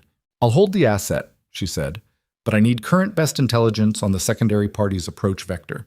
Everything you have, transmitted in the next 30 minutes. Understood. And I need the extraction window cut to 24 hours, whatever it takes. The storm is a problem for your logistics people, Rachel said. 24 hours. Another silence. Then, we'll do what we can. Do better than that, Rachel said, and closed the channel. Tit. She sat at the board for a moment after the screen went dark. Ethan stayed where he was. Both sides, he said, after a moment. Yes. He's been burning people on both sides for 3 years. That's what the documentation suggests. And someone on our side is in that documentation. She turned around. She looked at him with that measuring expression, and this time there was something behind it that hadn't been there before. Not quite tiredness, more like the specific weight of a person who has known something for a while and has been waiting to find out who else knows it. Yes, she said. That's the problem. He pulled a chair from the corner and sat in it backwards, arms across the back. The posture of a man settling in for a conversation that needed settling in for. How long have you known, he said, that there were dual transactions since before I came here? And your handlers? They know I know. She paused. What they don't know is what I've done about it. He looked at her steadily. What have you done about it? She reached into the inside pocket of her jacket and removed a small hard drive, thumb-sized, matte black, the kind of thing you could hold in your fist and nobody would ever know it was there. She set it on the table. Copy of the documentation, she said. Made when I confirmed the decoy operation and before I engaged. Transmitted to an independent source at 0634. She looked at the drive. Not my handlers. Someone outside the chain. Who? Someone I trust, she said. One of 3 people I still trust in that sense. She looked at him. The transmission Kamara picked up. That's what it was. Ethan looked at the drive on the table, at the window above the board where the storm was doing something to the light, turning it gray and flat and strange. At the bolted door across the outpost where a man sat with information that had gotten a column of 30 vehicles sent up a mountain in a blizzard. They're going to ask for that drive, he said. Yes. And if what's on it implicates someone in the handling chain, then the handling chain has a problem. Her voice was still flat, still precise. I've been listed as dead for 4 years. I've been running operations that don't exist for an architecture that's apparently compromised. And I have documentation of that compromise in an independent location. She picked up the drive and put it back in her jacket pocket. I'm not giving them the drive until I know who on their end is clean. Ethan thought about that. That's going to make the next 24 hours interesting, he said. Yes. The secondary party. Could be here in hours, could be longer. We don't know the approach vector yet. And they want the same thing. They want Ghost Echo and what he's carrying. If they get him before extraction, then the documentation gets sold to the highest bidder and whoever's compromised on our side potentially buys their own cover-up. Yes. Ethan stood up. He pushed the chair back and stood in the cold blue light of the command center and looked at the map on the wall, at Frost Ridge, at the valley, at the one road in and out. And he thought about 9 soldiers who had signed up for a forward observation posting in Alaska and had woken up this morning to an armored column and were now hosting a detention operation against a secondary threat with unknown approach. He thought about Reyes in the motor pool, about Ren running thermals, about Okafor who made Rachel eat something before she did anything else. "My people didn't sign up for this," he said. "No," she said. "They're going to be in the middle of it anyway." "Yes." She met his eyes. "I'm sorry for that. I mean it." He looked at her for a moment, then he nodded, once. "I need to brief them," he said. "Not everything, but enough that they understand what we're holding and why." "Agreed. And I need you to tell me everything you know about what a private intelligence broker's extraction team looks like in the field. Numbers, tactics, equipment. Because if they're coming up that road, I'll tell you everything I know," she said. "Starting now." She stood up from the board. She moved to the map, and for the next 40 minutes, she was a different version of herself than the one who had eaten alone at the end of the table for 8 days. Not a disguise dropped, exactly, but a precision brought to the surface that had always been there underneath. Visible now in the way she moved her hands across the map and spoke in the clipped, efficient language of someone who had been doing threat assessment for long enough that it had become the natural grammar of her thinking. She told him about private intelligence brokers, about their operational patterns, about the extraction teams they ran, small, professional, not military, but trained to military standard, typically 4 to 6 personnel, good equipment, flexible tactics. No command hierarchy to slow them down, no political constraints, just a contract and a target. And the willingness to do what state actors sometimes couldn't. She told him about the road, about the approaches, about where she would come from if she were them. She told him about Ghost Echo, his real name, which Ethan filed and didn't repeat, about 3 years of double operation, about the particular genius and particular moral emptiness required to run that kind of long game. She told him about the woman on the other end of the satellite channel. Not her name, but enough context that Ethan understood the relationship. Long, complicated, built on mutual utility rather than trust, the kind of professional connection that persisted because both parties found it useful and no longer because either particularly liked the other. "Is she clean?" Ethan said. "The woman on the channel." Rachel considered this. "I think so," she said. "She's been running this operation for 14 months. If she were compromised, the easier play would have been to let Ghost Echo disappear into the broker's hands and let the documentation get buried. She didn't do that. That's not conclusive." "No," she agreed. "It's not." He looked at her. "What's your actual read?" She looked at the map. "I think she's clean, and I think she knows she might not be the only senior person involved, and I think she's scared, which means she's operating carefully, which means she's slower than she should be, which means we have a 24-hour window that she's going to try to execute and that the broker's team is going to try to cut short. And us. And you have 9 soldiers and 1 road and whatever I can do, which at this point is..." She paused. The frostbitten foot, the 7 hours in the hide, the chase through the blizzard. She knew her own inventory. "Limited. Compared to this morning," he looked at her. Then he turned to the map. "Not that limited," he said. "Show me where they come from." She showed him. They worked for another 20 minutes. Positions, sight lines, the places on the road where you could create a choke point, the places where the terrain would force a small team into a predictable approach. She thought in 3 dimensions, and she thought in time, and she accounted for variables that he would have caught eventually, but that she caught immediately, which was the difference between someone who had trained for this and someone who had lived in it. Reyes appeared in the doorway at some point. He looked at the 2 of them over the map and read the situation correctly without being briefed on it, which was why Ethan trusted him. "You need me," Reyes said. "In a few minutes," Ethan said.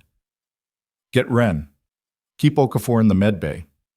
I want him away from anything that might need shooting. He'll argue. Tell him I said the detainee needs monitoring." "Does he?" "Not medically, but it'll keep Okafor busy." Ethan looked at Reyes. "Give me 10 more minutes on this and then I'll brief everyone."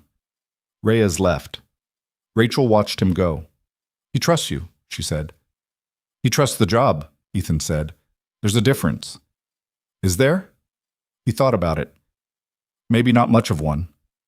She looked back at the map, at the positions they'd worked out, At the road and the ridge and the one approach that anybody coming for what was in the storage room would have to use. "The drive," she said. "If something happens to me, nothing's going to happen to you. If it does," she looked at him directly. "The independent source is a woman named Lena Marsh. She operates out of Helsinki. She has the copy of the documentation and instructions for what to do with it if she doesn't hear from me in 72 hours. She paused. "I'm telling you because you're the only other person in the room and because you've earned it." He looked at her. He thought about a pale, quiet woman who had arrived on a helicopter 9 days ago in a bad landing and shaken his hand with a grip that was firm and not memorable and had gone about the business of being invisible until the moment she wasn't. He thought about a name spoken in the snow by a man on his knees. Valeria. "How long?" he said. "How long have you been doing this?" She looked at the map, at the positions, at the 48-hour problem laid out in dry topographic lines. "Since I was 22, she said. "I'm 31. 9 years? 9 years of operations that didn't exist, from a person who was officially dead, carrying intelligence about compromised people in a system she was still working for." He didn't say anything else about it. There wasn't anything useful to say. "Let's brief the soldiers," he said. She nodded. She pulled her jacket straight, squared her shoulders with the small, precise movement of someone putting themselves back together correctly, and followed him out of the command center. Behind them, the satellite board sat dark and quiet. In the storage room, Ghost Echo sat with his water bottle and his smart eyes and his documentation of 9 people nobody was supposed to know about. Outside, the storm that had swallowed the morning was still building. The clock on the wall read 13:47, 23 hours to extraction. And somewhere down in the valley, in the white noise of the blizzard, something that was not the enemy column, and was not a convoy, and was not anything the 9 soldiers of Frost Ridge had been briefed on, was moving north through the storm. Moving quietly. Moving toward the one road up the ridge. Kamara picked up the signal at 1412. She wasn't looking for it specifically. She was running a broad frequency sweep across the valley bands, the kind of background monitoring she did the way other people drank coffee, reflexively, without thinking about it. And it came through not as a transmission, but as an absence. A pocket of deliberate silence in a spectrum that should have had weather station bleed and ambient military traffic and the low constant noise of the world doing its electronic business. Deliberate silence meant someone was suppressing it. Someone with equipment good enough to suppress it almost completely. Almost. She pulled her headset on and refined the sweep and sat very still for 30 seconds, and then she walked to the common room where Ethan was finishing the brief. She stood in the doorway. He saw her face and stopped talking mid-sentence. "How far?" he said. "South end of the valley. Moving north." She looked at Rachel, who was standing at the map with her arms crossed. 4 separate suppression signatures. Spaced out. They're not traveling together. They're spread across the valley floor, staggered approach. 4 people minimum, Rachel said. Could be more. That's just what I can read from the suppression pattern. Rachel looked at the map, at the valley, at the staggered approach pattern that 4 professionals would use if they wanted to approach a defended position without presenting a consolidated target. "They're good," she said. It wasn't admiration. It was assessment. "How long?" Ethan said. "At current pace, in these conditions." Kamara did the math in her head. 2 hours. Maybe less if they push. Ethan looked at his soldiers. 8 faces in the common room. Reyes, Wren, 4 infantry, 2 mechanics who had volunteered when he'd asked for volunteers rather than assigning anyone, and Kamara in the doorway. All of them looking at him with the focused quiet of people who understood that the morning's crisis had not been the day's last one. "All right," he said. "Here's how we're doing this." Oh, the plan was not elegant. Elegant wasn't available. What was available was a fortified prefab outpost on a ridge, 1 road in, 9 soldiers, limited ammunition, 1 operational vehicle, and a woman with a frostbitten foot who had already spent 7 hours in the cold today and was now standing at the map working angles with the same patient intensity she'd brought to the ridgeline at 0230 this morning. Ethan laid it out. The road was the choke point. Any approach from the valley had to use the road. The terrain on both sides was too steep and too unstable in winter conditions for a foot approach that was also trying to move fast. 4 professionals in a hurry would take the road, which meant the road was where Frost Ridge met them. He put Reyes and 2 infantry at the lower switchback, with the JLTV positioned as a block, not a firefight position, a delay position. Their job was not to stop the approach team, but to slow it, to make noise, to force the team to deploy tactically rather than driving straight to the gate. He put the 2 mechanics on the perimeter wire with rifles they were qualified with, and instructions to make a lot of sound in a coordinated way if anyone came at the fence from an unexpected direction. Ren was on thermals in the command center, running real-time feeds to everyone's radios. Kamara stayed on comms, monitoring the approach team's suppression signatures, watching for changes in their movement pattern, calling it as she saw it. Okafor stayed in the medbay with the detainee's door between them. Not because he was being protected. Okafor had been infantry before he was medical and Ethan knew it, but because someone needed to be between Ghost Echo and any scenario where the approach team got inside the wire, and Okafor was the right person for that specific problem. Rachel listened to all of this without interrupting. When he finished, she said, "The upper switchback. What about it? If they have anyone who knows mountain approach tactics, and they will, one person breaks off from the main approach and goes up the outside of the switchback, bypasses the JLTV block, comes in from the north side of the perimeter." She pointed on the map. "Here." Ethan looked at it. She was right. It was the obvious counter to a roadblock at the lower switchback. "You," he said. "Me," she said. "You've been up for—" he started. "I know how long I've been up. Your foot, I know about my foot." She said it without heat, just fact.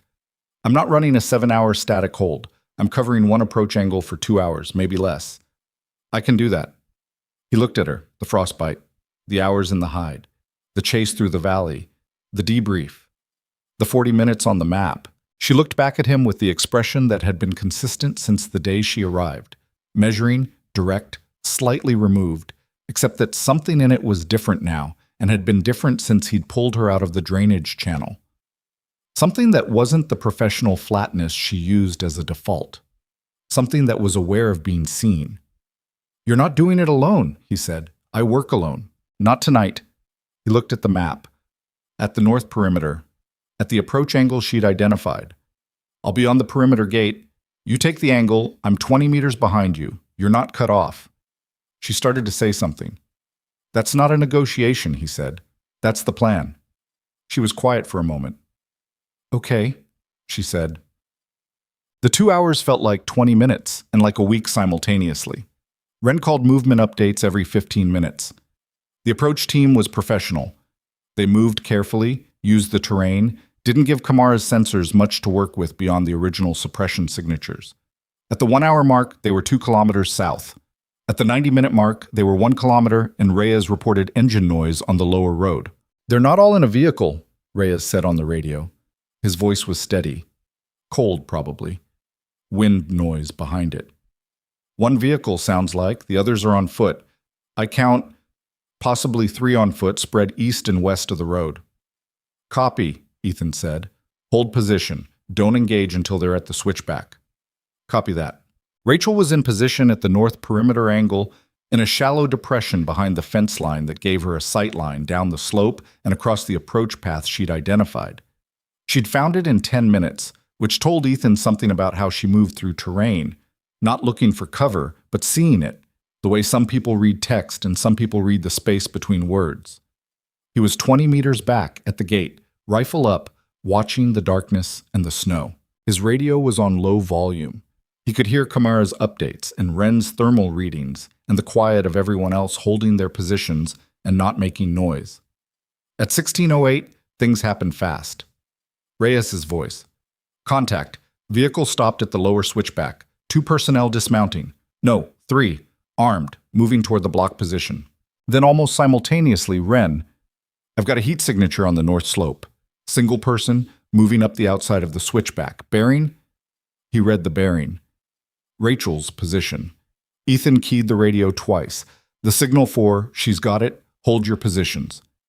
He moved to where he could see her angle. Through the snow and the dark, he couldn't see her.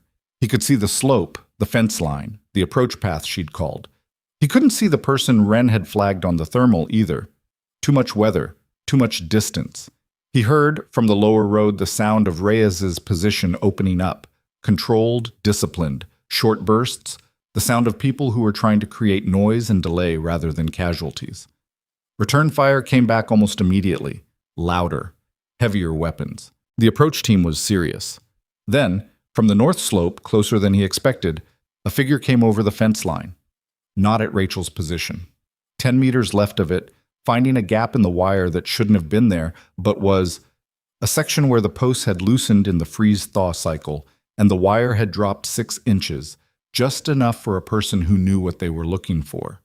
The figure was inside the perimeter, moving fast and low toward the command center building. Ethan stepped out of the gate and put himself in the path. "Stop," he said. "On the ground. Now." The figure turned. In the storm dark, with the perimeter lights half blocked by driven snow, what Ethan could see was medium height, black cold weather gear, a balaclava over the face, and a weapon that was coming up as the figure turned. He fired first. Not a kill shot, aimed at the legs, and even aimed it wasn't precise in these conditions. And the figure went down sideways, one leg giving out, weapon dropping into the snow. The figure hit the ground and tried to come back up, and Ethan covered the distance in 4 steps and had his knee on the figure's back and the rifle muzzle at the back of their neck before the second attempt at rising made it past an intention. "Done," he said. "Stay down." The figure stayed down. From the north slope, Rachel's voice came over the radio. Low, flat, controlled. "Second person on the slope. Moving east. Lost visual." Then the perimeter lights went out. All of them, simultaneously. The outpost went dark except for the dim emergency lighting inside the buildings, which didn't reach outside, which meant Ethan was on the ground in the dark in a blizzard with a zip-tied hostile and no visibility, and Rachel somewhere on the slope with a second person she'd lost visual on. "Kamara," he said into the radio. "Lights." "Working on it," Kamara said. "Generator's been hit. It's the secondary line. I need 3 minutes." 3 minutes was a long time. He heard Wren. "I've got 2 thermals on the north slope, 1 stationary. That's yours, Brooks. The moving one is..." A pause. "Moving toward the command center. Inside perimeter, east side." "Inside. The gap in the wire." "Okafor," Ethan said into the radio. "Lock the medbay door. Do not open it." No response. Okafor. Static. He zip-tied the figure on the ground to the fence post with one hand and got up and moved toward the command center at a run. In the dark. In the snow. With his rifle up and the emergency lighting throwing orange shapes through the windows that helped slightly and confused everything else. He came around the corner of the command center building and almost ran into Rachel. She was coming the other direction at the same pace. They both stopped. "East door," she said. "I know." They went. The east door of the command center was ajar. Not open. Ajar, the way a door was when someone had come through it carefully and not let it close all the way because they didn't want the sound. Ethan went through first, Rachel behind him. The interior was emergency lit. Red-orange, deep shadows, the thermal monitor still running on backup power because Kamara had prioritized it, which was good thinking. He could see the room in enough detail to move without tripping and not enough detail to be certain of anything. The command center was empty. Storage room door was still bolted. He counted 3 seconds of silence. Then from the storage room, a sound. Not a voice, not a weapon. Something lower and less definite. A shift of weight. A person in a room moving to a different position. Ghost echo. The second figure hadn't come for the command center. They'd come for the storage room. He moved to the storage room door and put his back to the wall beside it and looked at Rachel, who had moved to the other side. In the red-orange emergency light, her face was sharp and focused, and she had the rifle up, and she looked at him, and he looked at her, and they had 1 second of purely nonverbal communication that worked better than most briefings he'd sat through. He put his hand on the bolt. She nodded. He pulled the bolt and pushed the door open and moved through, and Rachel was a half-second behind him, and the storage room resolved in the emergency light as Ghost Echo still secured to the shelf bracket, eyes wide and completely alert. And in the corner of the room, a figure in black cold weather gear with a cutting tool at the zip tie on his wrists, who had almost gotten there in time. "Don't," Rachel said. The figure in the corner froze. "Drop it," Ethan said. Both hands visible. Now. The cutting tool hit the floor. Hands came up. The figure was small, smaller than the one outside, slight build, moving with the practiced care of someone who had been trained for close quarters work and knew that the calculus had just shifted against them. Ghost Echo, still secured to the bracket, looked at the figure in the corner and then at Rachel and said nothing, which was interesting, because his face, in the red-orange light, was not relieved. It was afraid. "Who sent you?" Rachel said to the figure. Not Ethan's question to ask, so he didn't ask it. He kept his rifle on the figure and let her work. The figure didn't answer. "The broker," Rachel said. "Which one?"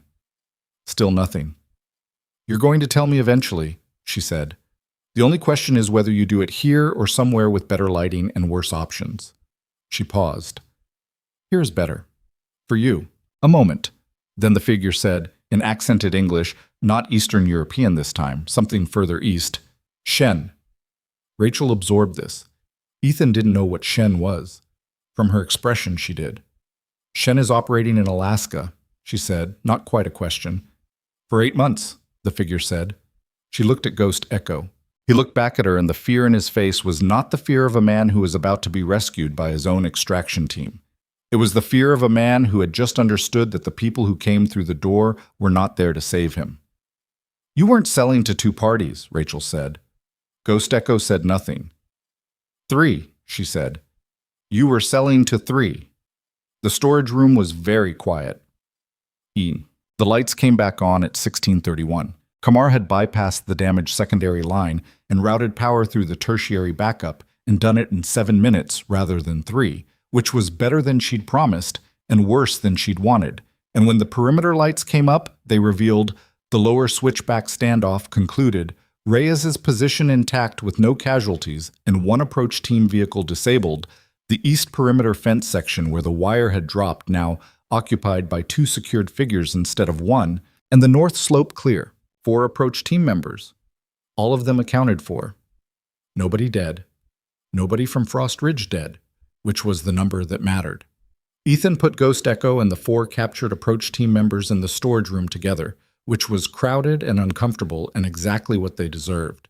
He bolted the door. He stood in the hallway for a moment and listened to the storm and the building settle and the generators run. Then he went to find his people. Reyes had a cut across his left forearm.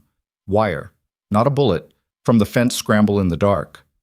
Okafor stitched it with the efficiency of someone who had done more complex repairs in less favorable conditions.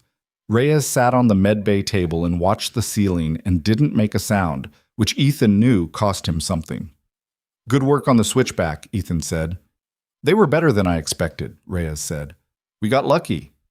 "You got smart," Ethan said. "That's not the same thing." Reyes looked at him. "Is she okay?" Ethan thought about Rachel in the storage room when the lights came on, standing in the hard fluorescent glare with her rifle down and her face showing the specific exhaustion of a person who has just processed something that changed the shape of a problem they thought they understood. Not falling apart. Not fine exactly. Something in between, in the way that people who were very good at hard things were sometimes visibly human when the hard thing turned out to be harder than predicted. "She's operational," he said. Reyes accepted this. The satellite window opened at 1900. Rachel sat at the board. Ethan stood behind her. This time she didn't ask him to leave, and he didn't offer. The woman's voice came on without preamble. "Situation report. 4 approach team members in custody," Rachel said. "Ghost Echo secure. No casualties on our side, 1 wounded." She paused. The approach team was Shen. A silence on the channel that was different from the previous silences. "You're certain," the woman said. One of the team identified Shen directly. "Under field conditions." She paused. Ghost Echo was selling to 3 parties, not 2. Shen was the 3rd. That changes the documentation assessment. "Significantly," Rachel said.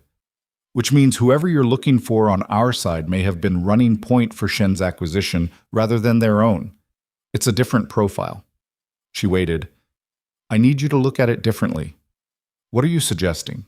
"I'm suggesting that the compromised personnel in the documentation weren't running a separate operation. They were running the same operation and didn't know it. Shen was using the dual transaction as cover for a third acquisition, getting our people to move intelligence they thought was going one place while Shen collected copies. Another silence, longer. That would mean our people were manipulated, Rachel said. Not necessarily complicit. She paused. It doesn't clean them entirely. They were still moving unauthorized intelligence, but the nature of the exposure is different. Ethan watched her back, watched the set of her shoulders. She was giving the woman on the other end something, a reframe, a way to see the situation that made it more manageable for everyone, that might make the fallout survivable for people who had been used without knowing they were being used. She didn't have to do that. The documentation said what it said. She was choosing to look at it this way because it was a version of the truth that did less damage to people who might not deserve the full weight of a version that cast them as traitors. The drive, the woman said. You made a copy. Yes. And transmitted it. Yes. A beat. I need to know where. No, Rachel said. You don't. You need to know that it exists and that if the handling of this situation goes wrong, for any reason, including internal ones, it will become available to parties who will make the information public. She said it without threat in her voice. Just information. That's not leverage. That's a guarantee that this gets handled correctly. Valeria, I've been dead for 4 years, Rachel said. I've been running operations that don't exist for an architecture I now know was partially compromised. I've done that without complaint and without asking for acknowledgement. She paused. I'm asking now. Not for myself. For the people in this outpost who were never supposed to be part of this, and who held a position for 18 hours against a column and an extraction team because I was sent here and didn't warn them what was coming. The woman on the channel was quiet. What do you want? She said. Clean handling, full documentation of what actually happened and who was actually culpable, as opposed to the version that's easiest to write. Rachel's voice was still flat, but there was something underneath it now that hadn't been there before. Not heat, but weight. The soldiers at Frost Ridge were not incidental to this operation. They held the line that let me complete the mission. That goes in the record. All of it. Silence. And for yourself, the woman said. Rachel's hands were flat on the table. Ethan watched them. Closure, she said. I want the operational status resolved. I want to stop being dead. She paused. Whatever that means. A long silence. The longest yet. Then the woman said, 20 hours. I'll have a team to you in 20 hours. The storm window is opening faster than we projected. All personnel from this outpost are to be fully briefed on the classified elements of this operation, with appropriate handling before they rotate out, Rachel said. They don't go home not knowing what they were part of. That's irregular. So is everything about the last 18 hours? Yes or no? A beat. Yes, the woman said. The extraction helicopter came in at 11:47 the following morning. The storm had thinned overnight, not gone, still pushing weather across the ridge, but reduced to something that a skilled pilot with the right aircraft could work through. Ethan heard it before he saw it, the rotor beat coming in from the south as a shape emerging slowly from gray sky, settling onto the pad with more authority than Rachel's helicopter 9 days ago. 4 people got off.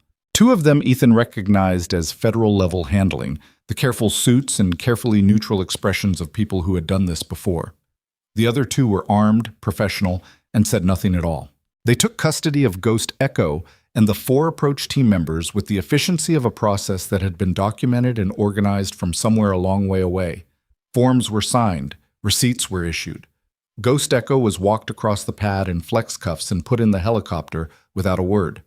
At the door he looked back. Not at Ethan, at Rachel. He held the look for a second. Then he got in the helicopter. What that look said, Ethan couldn't fully read. Respect, maybe, or something adjacent to it. A recognition between 2 people who had been operating in the same dark water for a long time and had finally ended up in the same place at the same time, and one of them had come out ahead. The federal handlers spent 2 hours at the outpost. They debriefed Ethan first. He told them everything, in the sequential order events had occurred, with the same accuracy he applied to everything.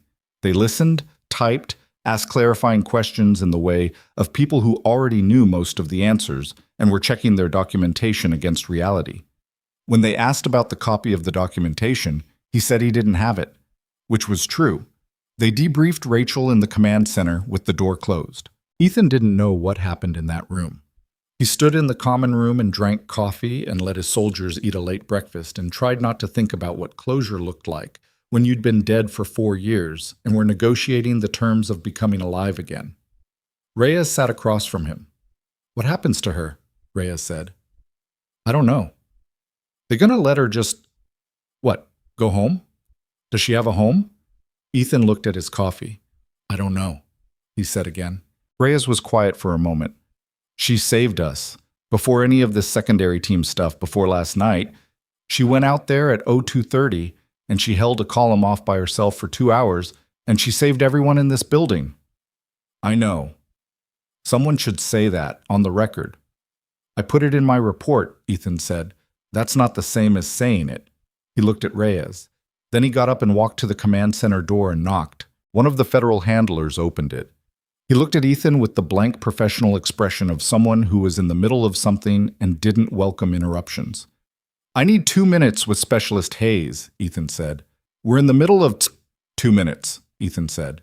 "Then she's yours for as long as you need." The handler looked at him, then at Rachel, presumably. He stepped aside. Rachel was at the board, the same chair she'd been in for every satellite call. The other handler was at the secondary station. The room smelled like cold coffee and paperwork. Ethan looked at her. She looked back. "I put it in the report," he said. "What you did. All of it. The column, the extraction, last night.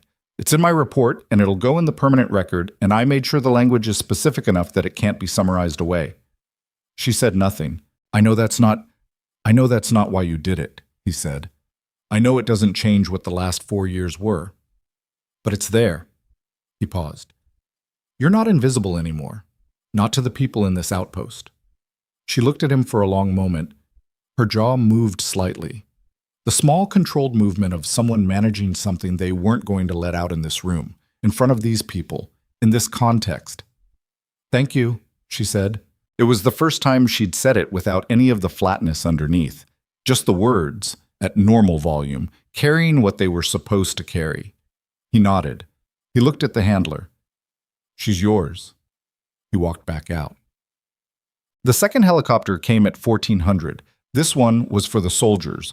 Rotation out, which had been expedited through channels Ethan didn't ask about, coordinated with the federal handlers in a way that had the efficiency of people who wanted Frost Ridge cleared and documented and closed quickly. 9 soldiers and a nurse transported to Fairbanks for debrief and processing. They loaded gear in the motor pool.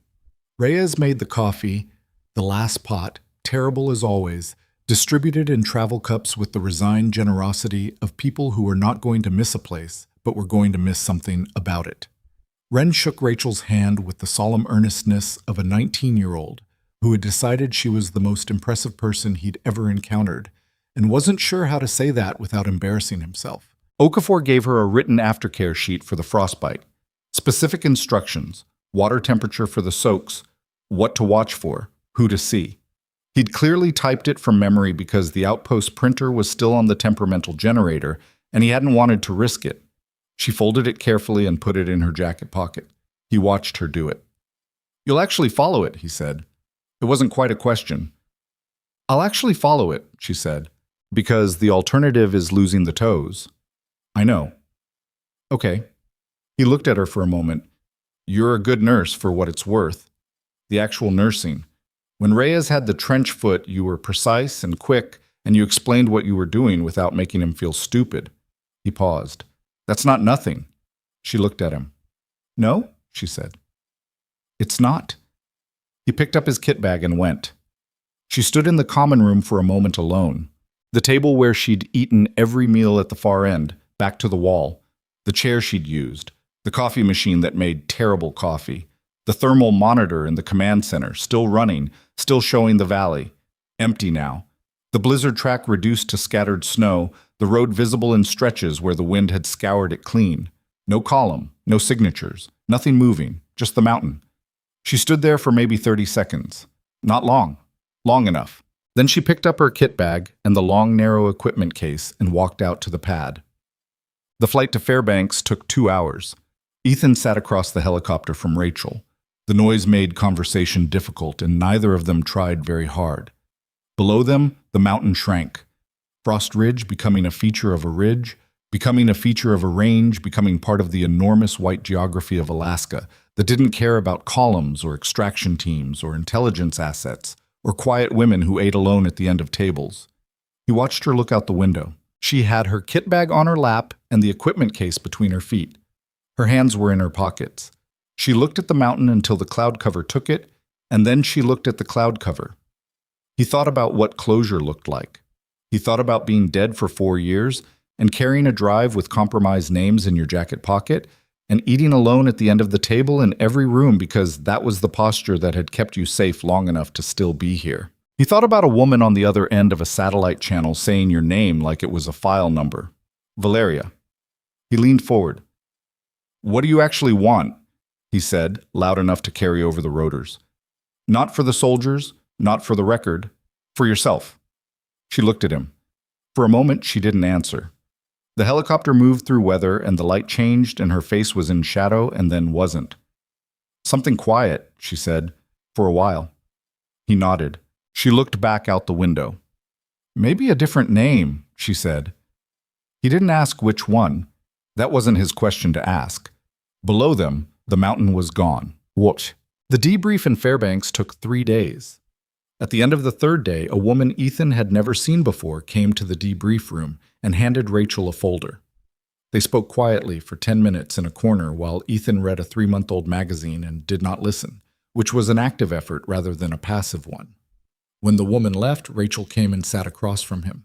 She put the folder on the table. He looked at it. He looked at her. "It's a resolution," she said. "Operational status cleared. Record amended." She paused. "I exist again." "How does that feel?" She thought about it. Seriously, the way she thought about everything. "Strange," she said, "like a coat that doesn't quite fit yet." He looked at the folder. The compromised personnel. From the documentation. 3 people. 2 have been referred for administrative separation with full cooperation agreements. 1 is contesting it. She looked at the table. The Shen connection changes the prosecutorial calculus. Manipulation versus active collusion is a meaningful legal distinction. Most of them will survive it. She paused. The documentation from Lena Marsh's copy has been submitted to a supervised independent review. Not buried. Reviewed. "You got what you asked for." "Most of it." She was quiet. "The soldiers, Frost Ridge, they're being fully briefed this week, with appropriate handling. The woman said it was irregular, and then she did it anyway." Ethan folded the magazine. Outside the window of the debrief room, Fairbanks was cold and gray and ordinary. Streets and vehicles and people moving through afternoon with the obliviousness of people who hadn't spent the last 72 hours processing classified material in a room with no windows. "What happens now?" he said. "For you?" "For you." She looked at the folder. 6 weeks of medical leave. She glanced down at her foot with the expression of someone acknowledging a debt. "The toes are fine, for what it's worth." Okafor's instructions were specific. "He's thorough." "Yes." Something in her face softened briefly. "Yes, he is." After the 6 weeks. She was quiet for a moment. "They've offered me a different role," she said. "Not field. Operational planning. Training." She looked at her hands. "Using what I know to build the next version of whatever this is, instead of being the person who runs it. Do you want that?" "I don't know yet." She said it without apology. "I haven't wanted things in a deliberate way for a long time. It's a different kind of calculation." He nodded. He was leaving in the morning. Back to his unit, the paperwork of the incident report, the follow-up briefings, the eventual return to the ordinary operational tempo of a career soldier who had spent 9 days doing something extraordinary and would now go back to doing the job. He was good at the job. He'd go back to it, and it would fill the space, and he wouldn't think about Frost Ridge every day. He'd think about it sometimes. "The first morning," he said, "when I found the bunk empty. I knew." She looked at him. "I didn't know what I knew," he said. "But I knew something. 8 days of watching you, and I knew the shape of it, even if I didn't have the specifics. You were supposed to not notice, she said. That's the point of the cover. I know. He paused.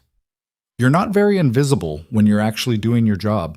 Something crossed her face. Not quite a smile. The nearest she'd gotten that first morning in the common room when Reyes had offered terrible coffee. Getting closer to it now. No, she said. I suppose not. He stood up. She stood up. They were both in civilian clothes for the first time. The debrief protocols required it. And it was strange, briefly, to see her without the cold weather gear, without the rifle, without the posture of someone who was always accounting for exit angles. She looked like a woman in her early 30s who was tired and a little uncertain in figuring out what she wanted to be now that she was allowed to be something. He extended his hand. She looked at it. Then she shook it.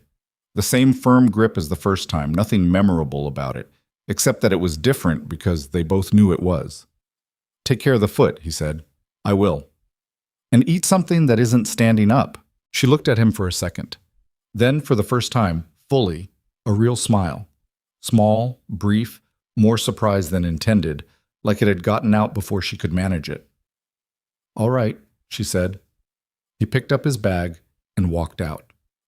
3 months later, in an operational planning facility in a building that didn't have a public address, a woman sat at a table with 12 junior analysts and walked them through terrain assessment protocols with the patience and precision of someone who had done the thing she was teaching in conditions that most of the people in the room would never face. She had a file of photographs on the table, satellite images, topographic maps, thermal overlays.